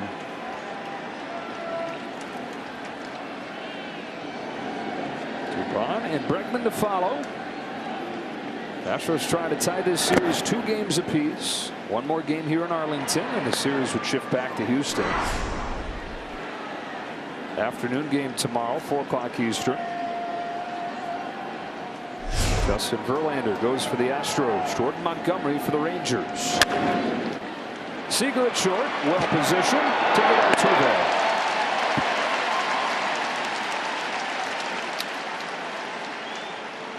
Customize your home feed with your favorite postseason team. Watch daily recaps, get personalized stats, highlights, and breaking news every day. All on the MLB app. Download today. Catching up with the NLCS game while we're getting ready for ours. 2-1 win for the Diamondbacks. After they got ball that's in. Throttled in the 2 games in Philly. You know, we first embarked on this series. We were both trying to figure out, well, what kind of series do you think it's going to be? And what I honestly thought, you know, game 1 would be a rarity. In other words, the 2-0 under 5 runs. I mean, that to me, this is too good of offenses to keep shut down. And game 1 was 2-0. Since then, a lot of runs scored and a lot of exposing what happens when pitchers can't make the 2-strike pitch. Dubon flies this one to right field for Adolis Garcia. Also, John, I think, you know, we've been talking about how this Texas bullpen has performed above its head for the whole postseason.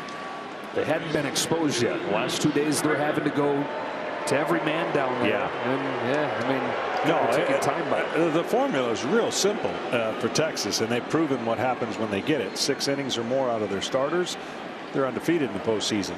And Houston, on the other hand, as we talked about this intrigue of these 2 teams and how they match up. Forget the regular season on their matchups. I'm just talking about the way they're situated here in the postseason. The pitching matchups were going to favor Houston, and it was going to come down to the hitting. Ball that's down. Because the deeper the series goes, the more advantage Houston gains because they have 4, 5 starters they can go to. Texas, unfortunately, due to their injuries, did not have that. 2-0 to Bregman. And there for a strike, 2-1.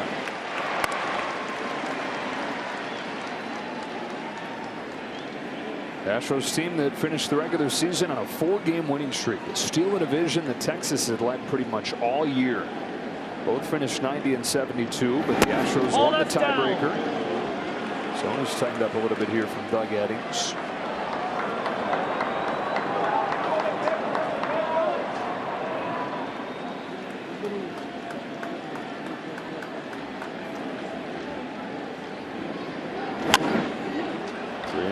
Dusty's one of the few managers that likes to change spots in the dugout. Most managers kind of hunker down in one place. Dusty will get all to the other end and change the vibe offensively. Did that by changing the lineup the last couple days. Ball 4. Walk for Bregman, gets Alvarez to the plate here in the 6th. And what a postseason this guy is having as we go down to Ken Rosenthal. Well, David Ortiz has taken to calling Yordan Alvarez Baby Poppy, but Ortiz says that he actually likes Alvarez's swing better than his own. He says it's quieter, shorter, more direct to the ball.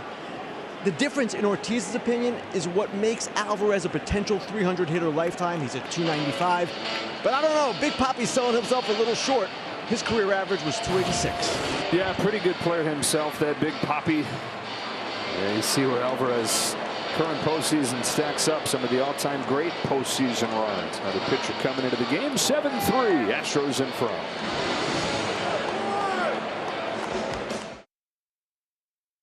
Pitcher brought on to face Yordan Alvarez. Runner at first, 2 outs. 7-3. Astros in front. 6th inning here in game 4. Alvarez has knocked in 2 today. Chases the first one from Will Smith. Pace Smith yesterday got a 2-run single against him. Smith stayed hard in with the fastball and came out with the breaking ball right there. One of the rare big swings and misses.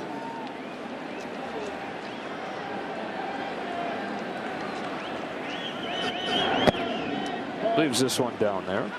Alvarez has knocked in 2 more today.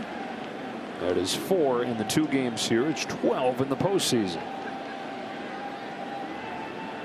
12 in 8 games.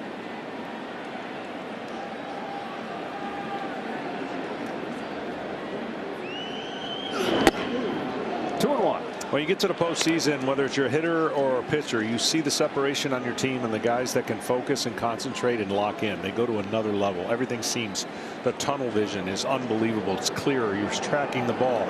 And on the flip side, other people go the other way, get too anxious, get too big in their swing or on the mound. Cues this one left side. Young is there. He steps into it and gets Alvarez. Middle 6, 7-3. Houston in front.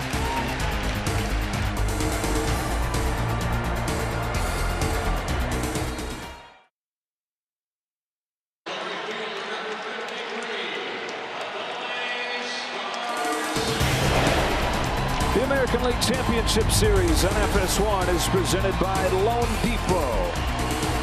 All about the road team in this series. Rangers won both games in Houston. Astros won last night's game 8-5 here and lead this one 7-3. Joe Davis, John Smoltz, Ken Rosenthal, Tom Verducci. Heart of the order for the Rangers against Hunter Brown. It's Adolis Garcia sending a ball to right center field that Dubon tracks down. And there's been a lot of loud contact against Brown, but hard luck outs. Yeah. That's the beauty of having a lead.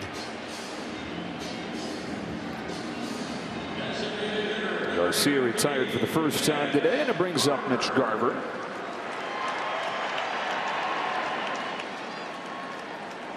Now the first 100 World Series. The state of Texas never hosted a World Series game. Of course, they couldn't have until '62 when the Astros entered existence. Started in 2005, though. And the Astros won their first pennant and played the White Sox. This year is going to make 9 of the last 19 years that the state of Texas has hosted a World Series game. It'll be Arlington, it'll be Houston. With the Phillies and the Diamondbacks duking it out on the other side. Yeah, they were the 45s, the Colt 45s when they first launched. Browns 0-2. Oh, that's upstairs on Garver. It's been fun to see these teams, you know, in-state rivals, but it was really just proximity that made them rivals for the first decade. They were in the same division because the Rangers were really good while the Astros were really bad, and then vice versa. And finally, things have lined up this year. More than just geography. Yeah, and that's why the bittersweet ending for Texas not winning the division to unseat Houston, but they're hoping for some revenge in this series, and you couldn't have started out any better. 2-0, trying to take down the defending champs, and it's the way that it's turned that, you know, a loss is a loss. Nobody thought Texas or anybody was going to go undefeated in the postseason, but sometimes the way you lost changes the way you think about the series. 2-2 to Garver. It just shifts so fast. No, it does. And again, you know, it looks like Game 5 will be the determining factor for that percentage that if it's 2-2, Game 5 is like a Game 1 in a best of 5. Garver to Pena. Garver's on number 2.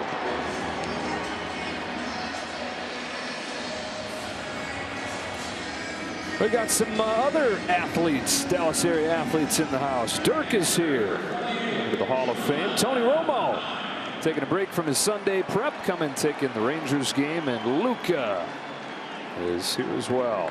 Well, the place went nuts when they showed Luca. Jonah, ball 1. Rangers in the postseason for the first time in 7 years. This is their first time in the championship series in 12 years. They've never won it all.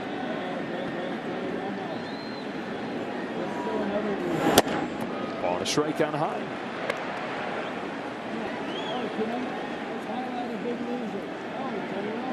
Justin Verlander's looking at these swings and this fastball that Brown is throwing. You anticipate that you see and pick up things when you're the next day's starter. And He'll watch some of the same film. He'll watch his film from the previous game. Of course, he pitched great, but was on the losing end of a 2-0 game.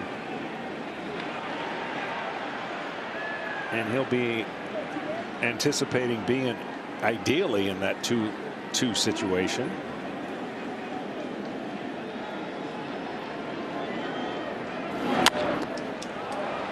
Verlander in that first game pitched into the 7th, 2 runs over 6 2/3. Excellent. But Jordan Montgomery was even better. 6 1/3 scoreless innings and a 2-0 win for Texas. It was Eovaldi in game 2 going 6, making a 4-run first inning hold up for Texas.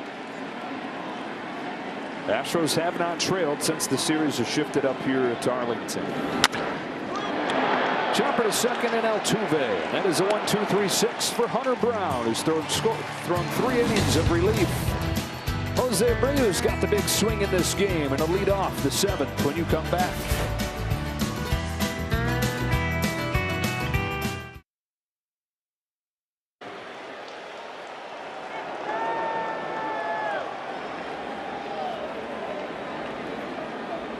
Dusty changing seats again. It's going well, Dusty. You can stay in one spot if you want. 7-3 as Astros in front, top of the 7th. Jose Abreu scorched a 3-run home run with 2 outs and 2 strikes on him back in the 4th inning. Will Smith stays on and misses with his first pitch.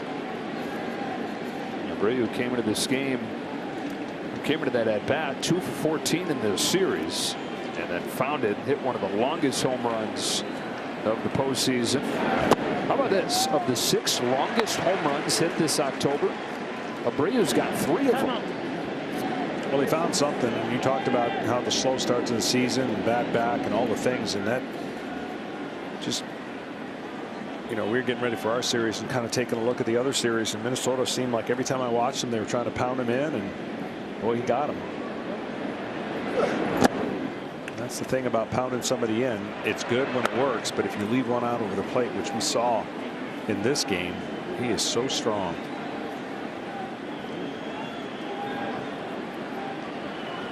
Astros again, for the most part, taking this crowd out of the game. On 2-1. Abreu takes ball 3. Yeah, and this is what's happening. I mean, they leadoff hitters getting on, walks, free passes. They're doing everything offensively to create this chaos for the Rangers. Got his 4. 7 runs on 8 hits in this game after they got 8 runs on 12 hits yesterday.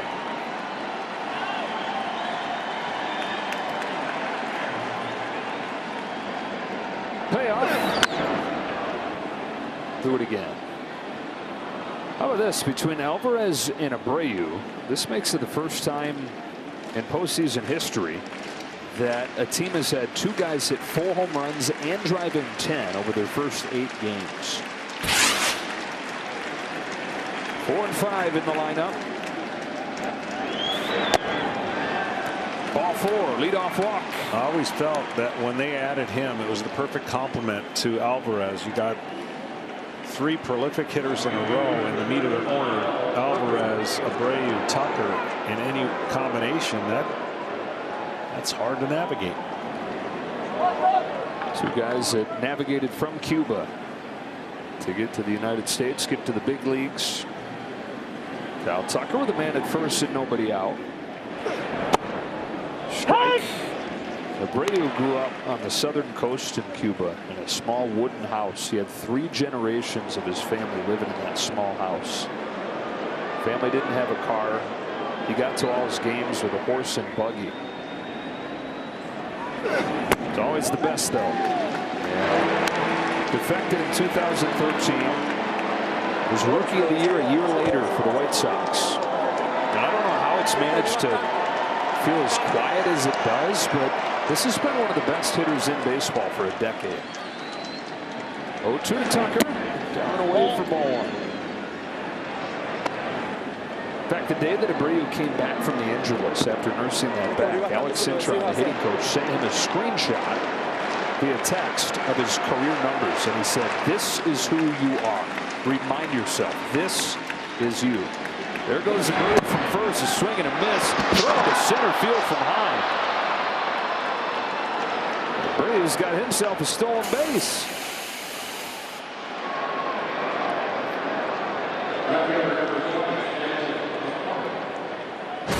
Well, they're not holding him on. They don't think he's going to go. And what better time to go with 2 strikes? Surprise everybody. First stolen base in 2 years, I'd say. Surprise.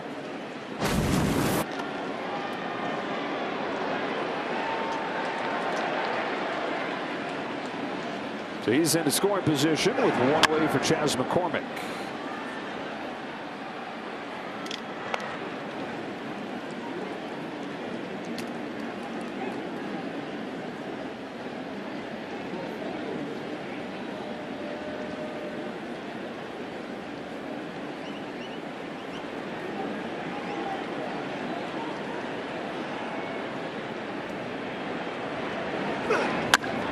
Fly ball left center field. Carter on the move. He's at the track. He's at the wall. It's gone.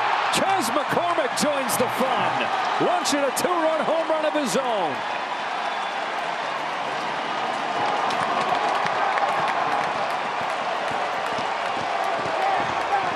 And it is 9-3 Houston. They're right at their average in this ballpark.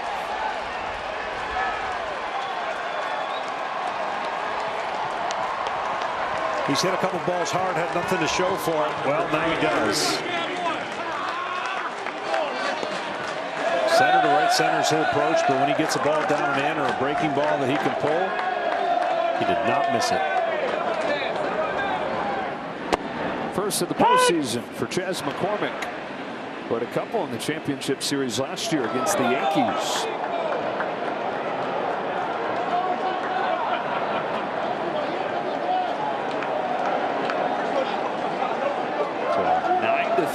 Astros in front. 6-1 answer after the Rangers tied it. Pena now gets hit. Another look at that homer. Well, breaking ball, and the breaking ball is a perfect recipe for home runs when you leave it middle in. And the follow through says all you need to know. And the lack of noise in the stadium is all you need to know, too, because the Astros are the only ones having fun right now. It's amazing. It really is amazing. After the 3rd inning, 3-3, this place got electric. 2 outs. They were down 1 in the 4th, and then the 3-run homer by Brady. Ball, that's all. Ball on Maldonado. It's kind of a snapshot of this series and of this season for the Astros. Just when it looks like they might be vulnerable. They turn it on.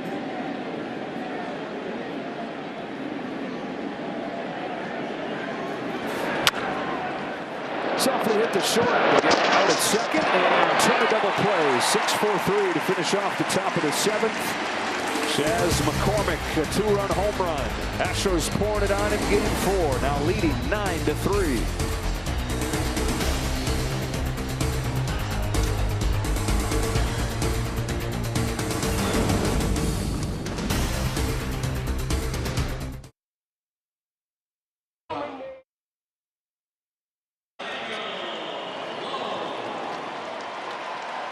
Nine to 3 Houston, bottom of the 7th. Nathaniel Lowe leads off for the Rangers and takes a strike from Phil Maton, who has made 3 appearances in this postseason, not giving up a run. In fact, not giving up a run in more than a month.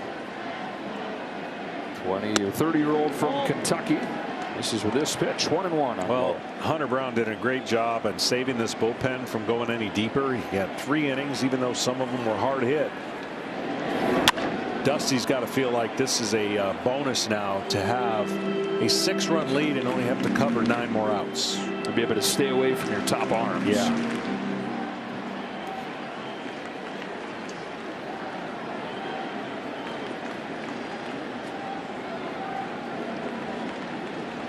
Lowe, Young, and Taveras in this inning. Rangers got 2 in the 2nd, 1 in the 3rd. Tied it at 3 at that point.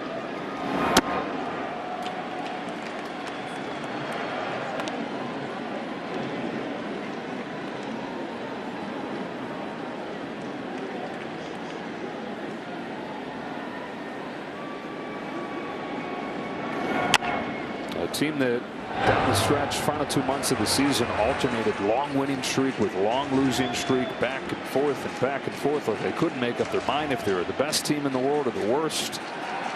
They win the first 7 games of this postseason. Now going to have to try to put their foot down and keep this from spiraling into a season-ending losing streak.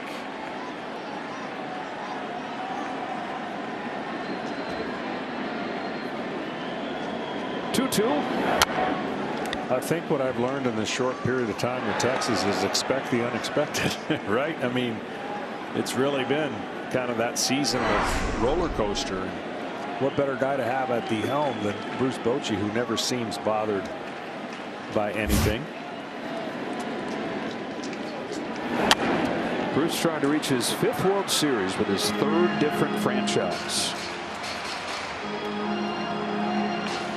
He's won 13 of his last 14 series. 8 pitch to low, breaks inside, count goes full. No manager's ever won 3 league championship series with 3 different teams. Bruce, of course, has done it with the Padres, done it with the Giants, and 3 times in San Francisco. Crack bat flare, shuttle left field, caught by McCormick. Well, the Alan H. Seelig Award for Philanthropic Excellence recognizes charitable and philanthropic efforts of big league clubs. Scan the QR code to vote for a 2023 finalists, Reds, Pirates, Royals, D-backs, and Twins, and celebrate their commitment to changing the game on the field and off. 1 gone, Josh Young.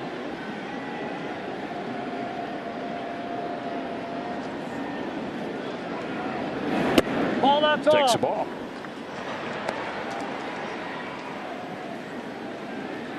Played in less than a full season of games in the minors before coming to the big leagues, even though it spanned 4 years. 1st round draft pick 2019, but then some freak injuries that he went through. He's getting close to getting to the big leagues. Had the 2020 year where no minor leaguers had any season. Came up last year, hit a home run in his first at bat. Grounds this one to the middle. Backhand Altuve. Jump throw from center field. Picked by Abreu. Gorgeous stuff. Baseball beauty.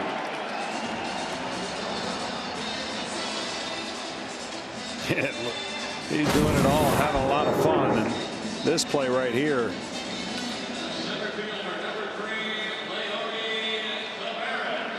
Talk about it. He just, all I can think of is he's an inspiration. He really is to so many things baseball has to offer. Blaze, you're here. Yeah, proof that big league superstars can come in all shapes and sizes. Jose Altuve, so much fun to watch. 27.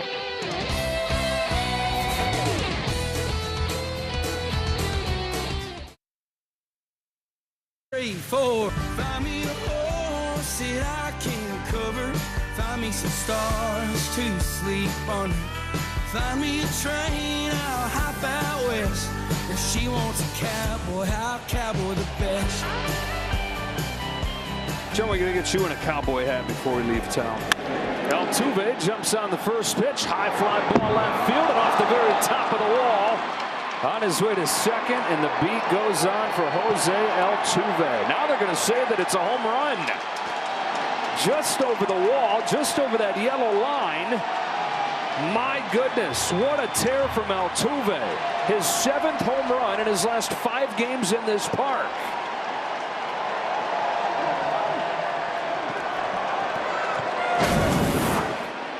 That hits over the yellow line. Maybe not. Yeah. Maybe so not. Don't forget what I said about 7 home runs in his last 5 games. In fact, he only has 6. Maybe not. He's going to have to come back out. Double will be okay, though. It's going to be his 3rd hit of the day. You got any white out? I do have one of those white out strip things. Yeah, I need it. Do you know how to use it? I think I do. Tricky, though. I'm going to pretend like I do. I don't know how to use it. I can help you in a second. Yeah, off the yellow line. And so Altuve is going to settle for his 3rd hit, his 2nd double. 0 for 17 slide. 5 of his last 10. Replay review sponsored by Zoom. After review, the call on the field is overturned. The ball is in play. The runner will be placed at second base.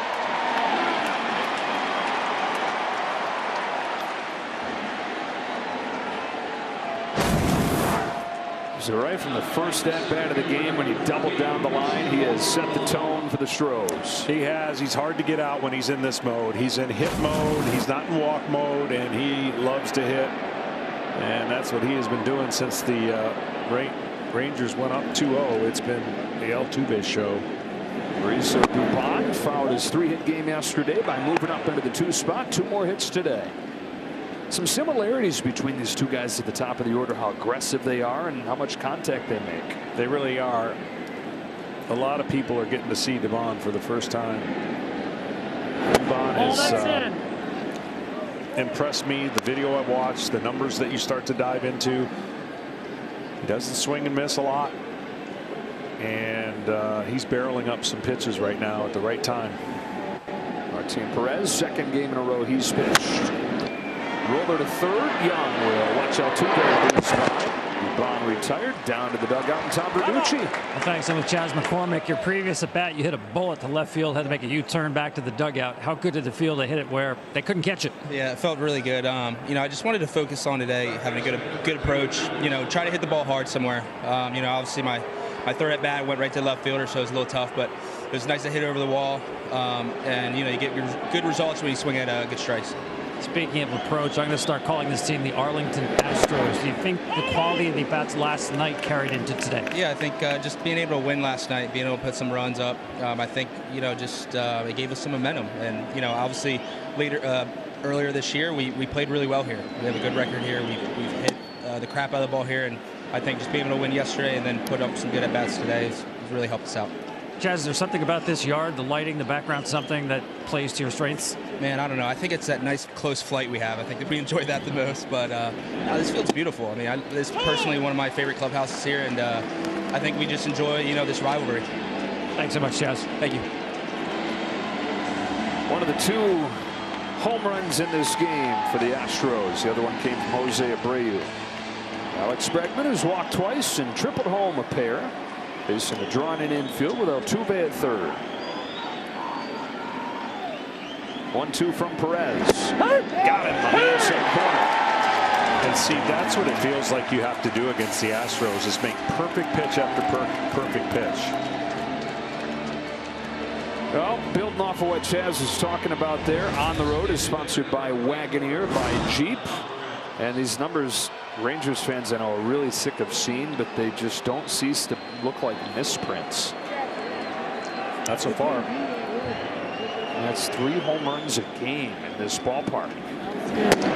Alvarez just missed hitting another tonight. Turned into a sacrifice fly. Was caught in front of the wall.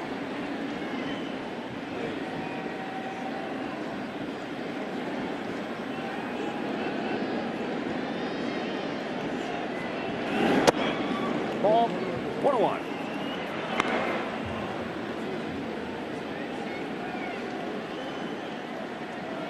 Perez was an all-star last year. 2.89 ERA. Struggled this season. Pitched in the bullpen the last couple months. Actually pitched pretty well. And then yesterday made his first outing in the postseason. Scoreless relief work. 32 years old, out of Venezuela, Martin Perez. Trying to strand the leadoff double. Altuve's at 3rd as the 1-2 comes home, and Alvarez takes in the dirt. In an afternoon game tomorrow, Rangers get it back around to their 2 trusted studs in the rotation. It'll be Jordan Montgomery, followed by Nathan Eovaldi in Game 6.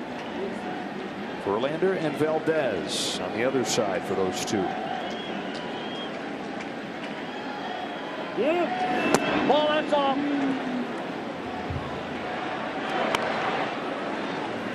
Well, the biggest thing is, besides yesterday's big win, this pretty much, you know, you win this game, you're guaranteed to come home, right? You got to, beyond a punter's chance, as the defending champ, to at least get back.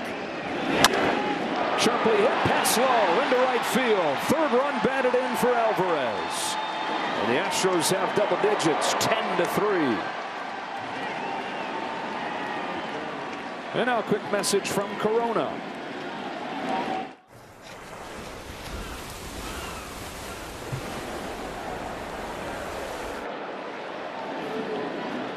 "13 runs batted in 8 games. The Astros have set a new franchise record for hits with runners in scoring position, and consider that coming into these 2 games here, that was the biggest problem. They weren't hitting in the clutch. Strike and Abreu. A little bit of everything in these 2 games. Big time power, but also loads and loads of clutch hits. And again, I would make this argument, whether it's regular season or postseason, but even more in postseason. When you get this many 2-out RBIs, it breaks your soul. You're like, you're 1 pitch away, 1 play away from getting out of that big inning, and they haven't been able to do it in these 2 games at home. Oh, that's in. None bigger than what this guy. No, right? Exactly. I mean, you have bases loaded, nobody out. You got a huge break to get to 1 run, 2 outs, and a total different game changer if it's 4-3.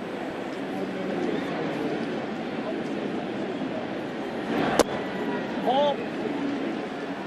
They did it yesterday. They've done it tonight. And for that to change, for the narrative and for the series to go the other way, it rests on Montgomery in his left arm and an ability to keep runners off base early in the game. Ball 4. That's a walk to Abreu. Down to Tom Verducci. Yeah, I didn't think I was going to talk about Jose Abreu with stolen bases, but here goes. He's the 2nd oldest player in postseason history to get a home run and a stolen base in the same game. The only older player was Fred Clark back in 09. That's 1909. Old Fred was born in 1872. Wow. He was 37, Abreu 36. Incredible. First and second for Tucker. Astros have done this with Tucker going hitless tonight. Good job, Tucker. Only guy in the lineup without having reached in this game.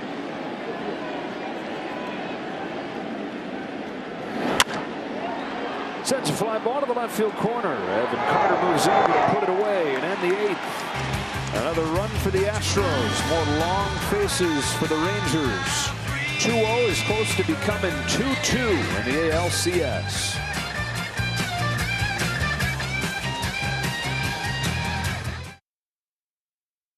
Big noon kickoff, 10 a.m. Eastern, live from Columbus. And then at noon, the most anticipated game of the season. 3rd-ranked Ohio State takes on number 7 Ohio State. The other way around, 7-3. You see the graphic. Top 10 game, big one, big noon Saturday. Top of the order for the Rangers here. Marcus Semien takes ball 1 from Phil Maton. Semien 1 for 3 in this game, as is Corey Seager. So they've gotten hits from the 2 guys we detailed off at the top today, needing to get going. It doesn't matter what you get going if you give up 10 runs, as they have tonight.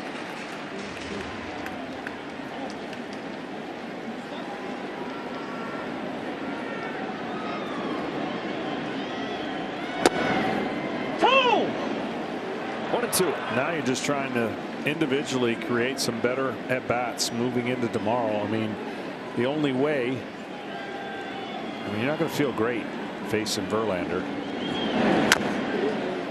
but you'll feel better if you get some hits and create some kind of traffic here. Down 7 in the 8th.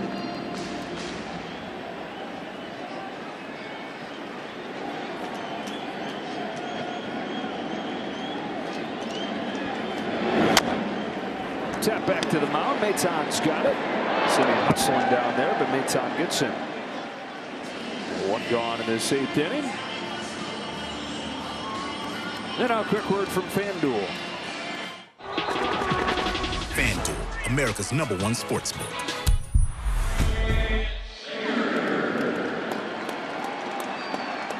One out. Here's Seager. Jumps on the first one and has his second hit of the game. Just how he got his first, going after the first pitch. So that would be what I'm talking about. Going into tomorrow, maybe Seager's been unlocked. He hits the homer. He's got the base hit. You start feeling a little bit better about your offense.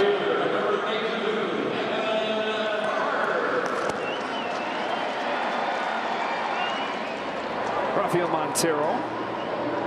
Again, Dusty Baker with this big lead, able to stay away from the big three. Harris and Abreu and Presley. Check swing foul. Strike one on Carter. Kevin Carter has extended his on-base streak to 9 games to open his postseason career.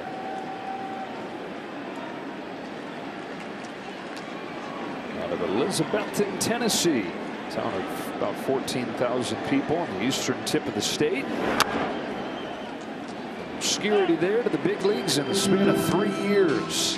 Drafted in 2020 was Carter. Last season he was in A ball. This year mostly in AA. Went up to AAA for 1 week, and then Adolis Garcia got hurt. Carter came to the big leagues and injected life back into these guys while they were really slumping. Now maybe the answer to the question in that 3 spot, because that's been a spot that's been an issue for Texas since early September. 9th to 5th, and Bruce Bochy asked him yesterday, why do you move Carter up? And he said, why not? Up to 3rd yesterday. Down on strikes here.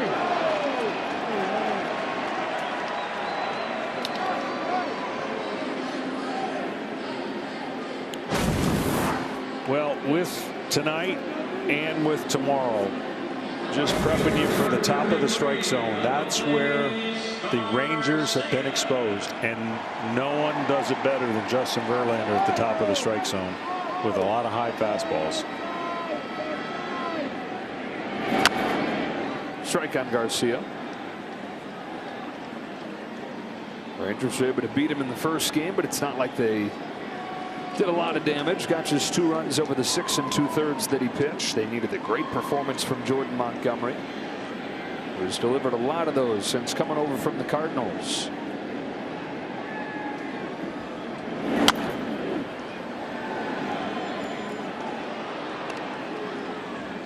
Productive night for Garcia. 2 out of 3. His 1 out was a hard hit liner. Good. It's an afternoon game tomorrow. Trade places with the National League side. D-backs and Phillies play the 9th cap. 4 o'clock here. Timeout. You got it, ball. I always felt when a game goes like this, if you got a quicker turnaround, I think that favors the team that got beat up. You would think it'd be the opposite, like, oh, can't wait to get this, but it's less time to think about it, less time to ponder that loss, especially right now, 7-run loss. You get back at it and turn things around quickly. Let me ask you this. We've talked about the Astros gaining something mentally from playing in this ballpark. Does it become a thing on the other side? Like, what is it for us? We can't stop these guys here? Oh, yeah, absolutely. I mean, the offense can't worry about that because they have no control over it. It really comes down to the starting pitching and the pitching staff of the Astros having to look at what they've done in 2 games or what they haven't done. They're going to have to do a better job tomorrow out of the gate. Swing and a miss from Garcia, and a scoreless inning from Maton sends us to the 9th.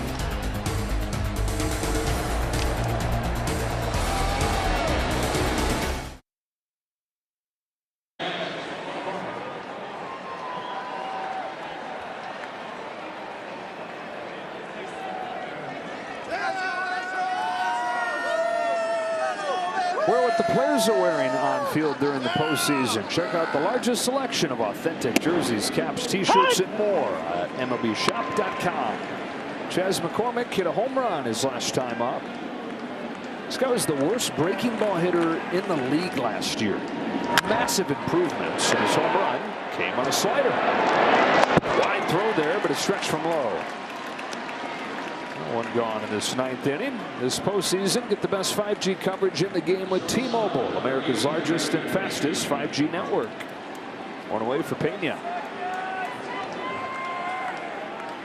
Well, if I'm Montgomery, all I'm thinking about is Altuve.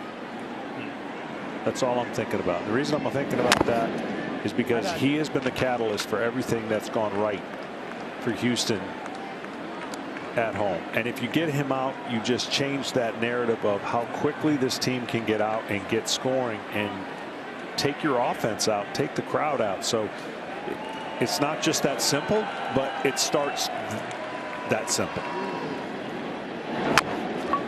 Off the end of the bat to first. Lowe's got it. 2 out. And Montgomery in game 1 retired Altuve all 3 times.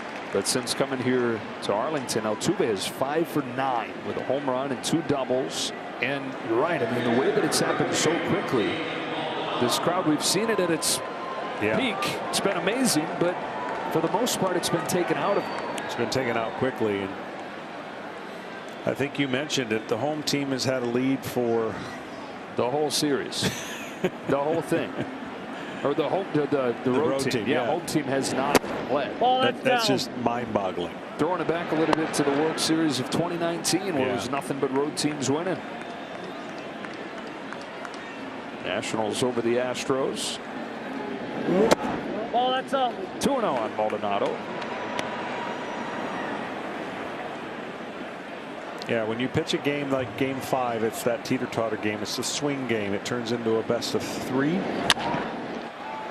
Seager gets to that ball from short left field, heaves it across, and with the catcher running, has time to finish off a tremendous play, sending this one to the bottom of the 9th inning.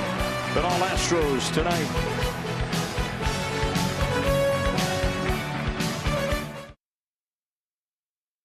With your support, visit ujafedny.org.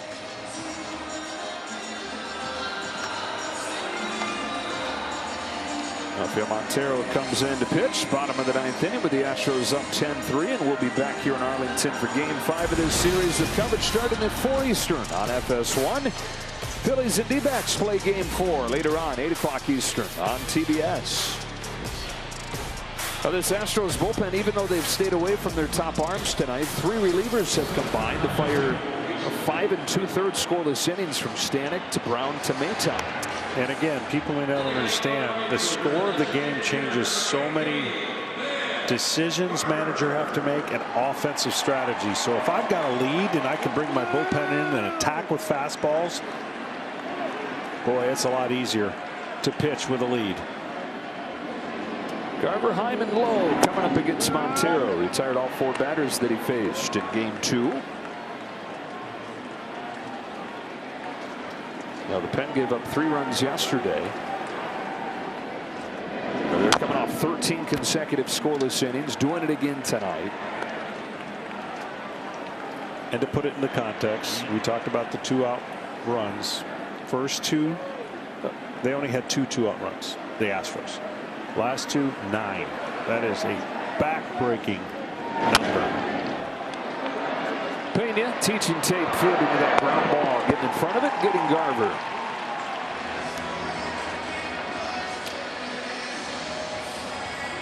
Now, like you said, tomorrow's going to come fast for both these teams. Maybe a good thing for the Rangers. Not enough time to think about how quickly this is turned. And they're taking comfort in who they're turning to in Jordan Montgomery. They're going to have to face off with Justin Verlander. Rematch of game 1. Ball on high. Ball.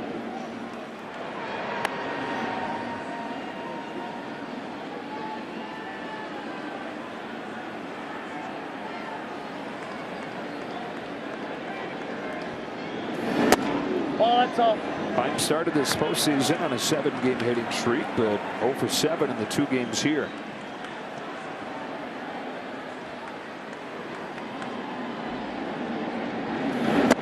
Ball, that's down.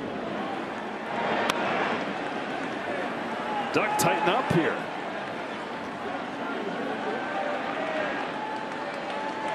Largest strike zone in baseball this year. That's a strike, no matter how you see it.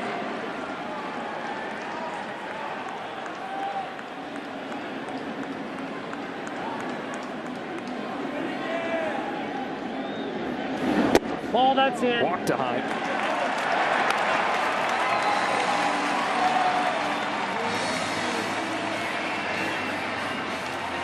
Rafael Montero pitching against one of his old teams here. He's been all over the place. He was a Met for a few years.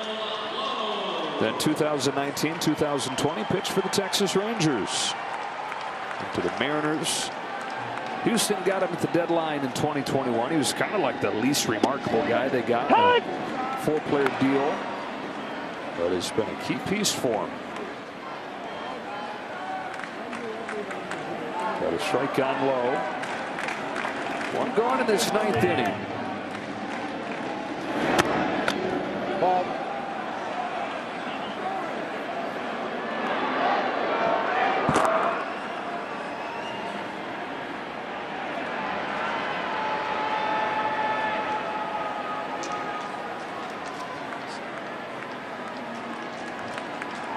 They lose those first 2 games of this championship series down in Houston.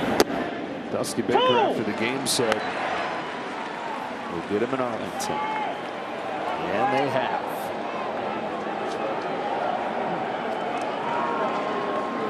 It's just hard to quantify this postseason experience and his calm. Team full of guys that have played in so many postseason games. There's nothing that they haven't seen. So this 2-0 series deficit, while seemingly close to insurmountable when you're looking historically, having dropped the 2 games at home, Dusty and so many of those guys saying, be all right, win the next one, be all right. Ball, that's in.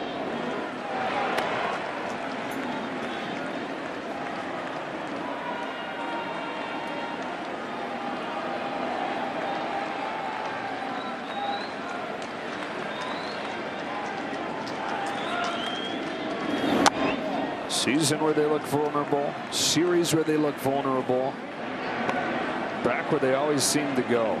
Back to the postseason as division champs, back to the championship series, and back in control, they feel like. Down to a 3-game series, and they've recaptured home field advantage. And they have a chance to change that narrative, right? I mean, neither team has kind of been able to do the one thing that has gone against them, and that's Texas here at home against Houston. Texas was a good team here at home, just not against Houston. And the flip side could be said for Houston at home. That's a strikeout and 2 gone in the 9th.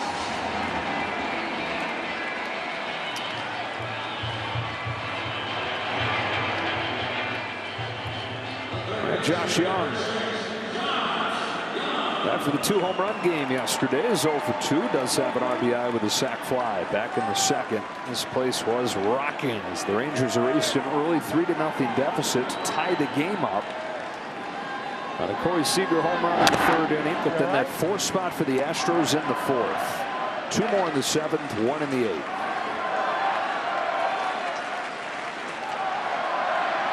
For the Rangers, just 3 hits since the 3rd.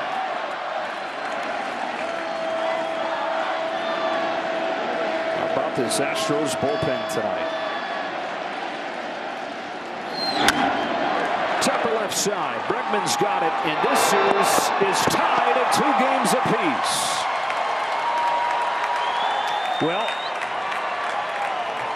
I thought in the beginning this series was going to be a really good one. It's been a strange one. There's been more lopsided games here than I thought we were going to get. But the rest of this series is going to be determined by really good starting pitcher for the Texas Rangers up until this point.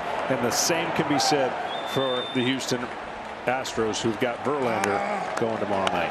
90 and 72 during the regular season, both these teams, and fitting that is 2-2 in this championship series matchup. So it comes down to really a toss-up, 3-game series to decide who wins the American League pennant. 10-3 the final score in this one. Jose Abreu hits his 4th home run of the postseason, a monster shot in that decisive 4-run 4th. Dusty Baker said we'll go up there and we'll get him. And the Astros have. They've now won 18 of their last 21 road games. 8 of the 9 in this park this year. Down to the field, Ken Rosenthal. Thanks, Joe. Jose, 3 for 4, 2 doubles, and a walk tonight, coming off a big night last night. What has changed for you these last 2 games? I don't know. We're just focused right now. You know, we knew we were down by 2. The pressure was in our side. So we, talk as a team that we have to, get good pitches to hit, get on base, score some runs, and I think that's what we did the last 2 nights. Jose Abreu, big 3-run homer. It's his first year with the team. You saw him play with back pain for a lot of the year. What have you learned about him as a player? Great guy. He's a great teammate, and he deserves everything that's happening to him right now. He's been hitting very important homers during the playoff, and I know he got more to do. And as a team, as a person, I'm happy for him, and the thing's looking good right now. I don't want to make you feel old, but tonight was your 100th postseason game. You just missed your 26th postseason homer. Jose, those are big numbers. What do they mean to you? What do they tell you? That means a lot, obviously. It makes it even more special because we won tonight. Like I said, be able to tie the series. Nothing's done yet, but to be able to give the opportunity to come back and like I said, tie the series against the Rangers that they were playing really good is really, important for us. Series is now guaranteed to return to Houston. You've got Verlander going tomorrow. You guys, I know, never lost confidence, but how confident are you now about going to your 3rd straight World Series? Like I said, nothing's done yet. Tomorrow is obviously a big game for both teams, like it was today. But, we're happy to have Justin and everybody ready for tomorrow. Jose, thank you very much. Thank you. Now over to Tom Verducci. Thanks, Ken. Mauricio Dubon.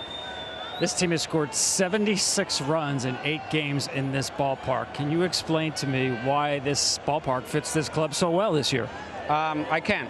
It just happens. We come here, we focus, and everybody does a good job, and it's showing right now. You had 3 hits last night, 2 more hits tonight in the middle of both rallies in the 1st and 4th innings. How good do you feel at the plate right now? I feel really good. Just going there with a plan and executing, and I got jammed twice and ended up finding some grass, and thank God for that. Yesterday I got a couple barrels that got caught, but that's baseball. And you created a lot of traffic in front of Yordan Alvarez. He came up 5 times, each time with runners on base. How important is that, and how good does he look to you right now? I've seen this the whole year, so it doesn't surprise me. But my job is to get on base for him. I let him the home runs. I'll hit my bloop singles the other way and let him get the big knock. Mauricio, thank you. Thank you. Appreciate it. Back to you, Joe. All right, guys. These Astros in search of a 3rd consecutive pennant, a 5th in 7 years, and it's looking a lot more likely. They go from down 2-0 to tying this series up at 2 games apiece. And we've got plenty more coming for you. Kevin Burkhardt and the boys on the field. Take it away, KB. All right, Joe. Thanks so much. The ALCS postgame show on FS1 presented by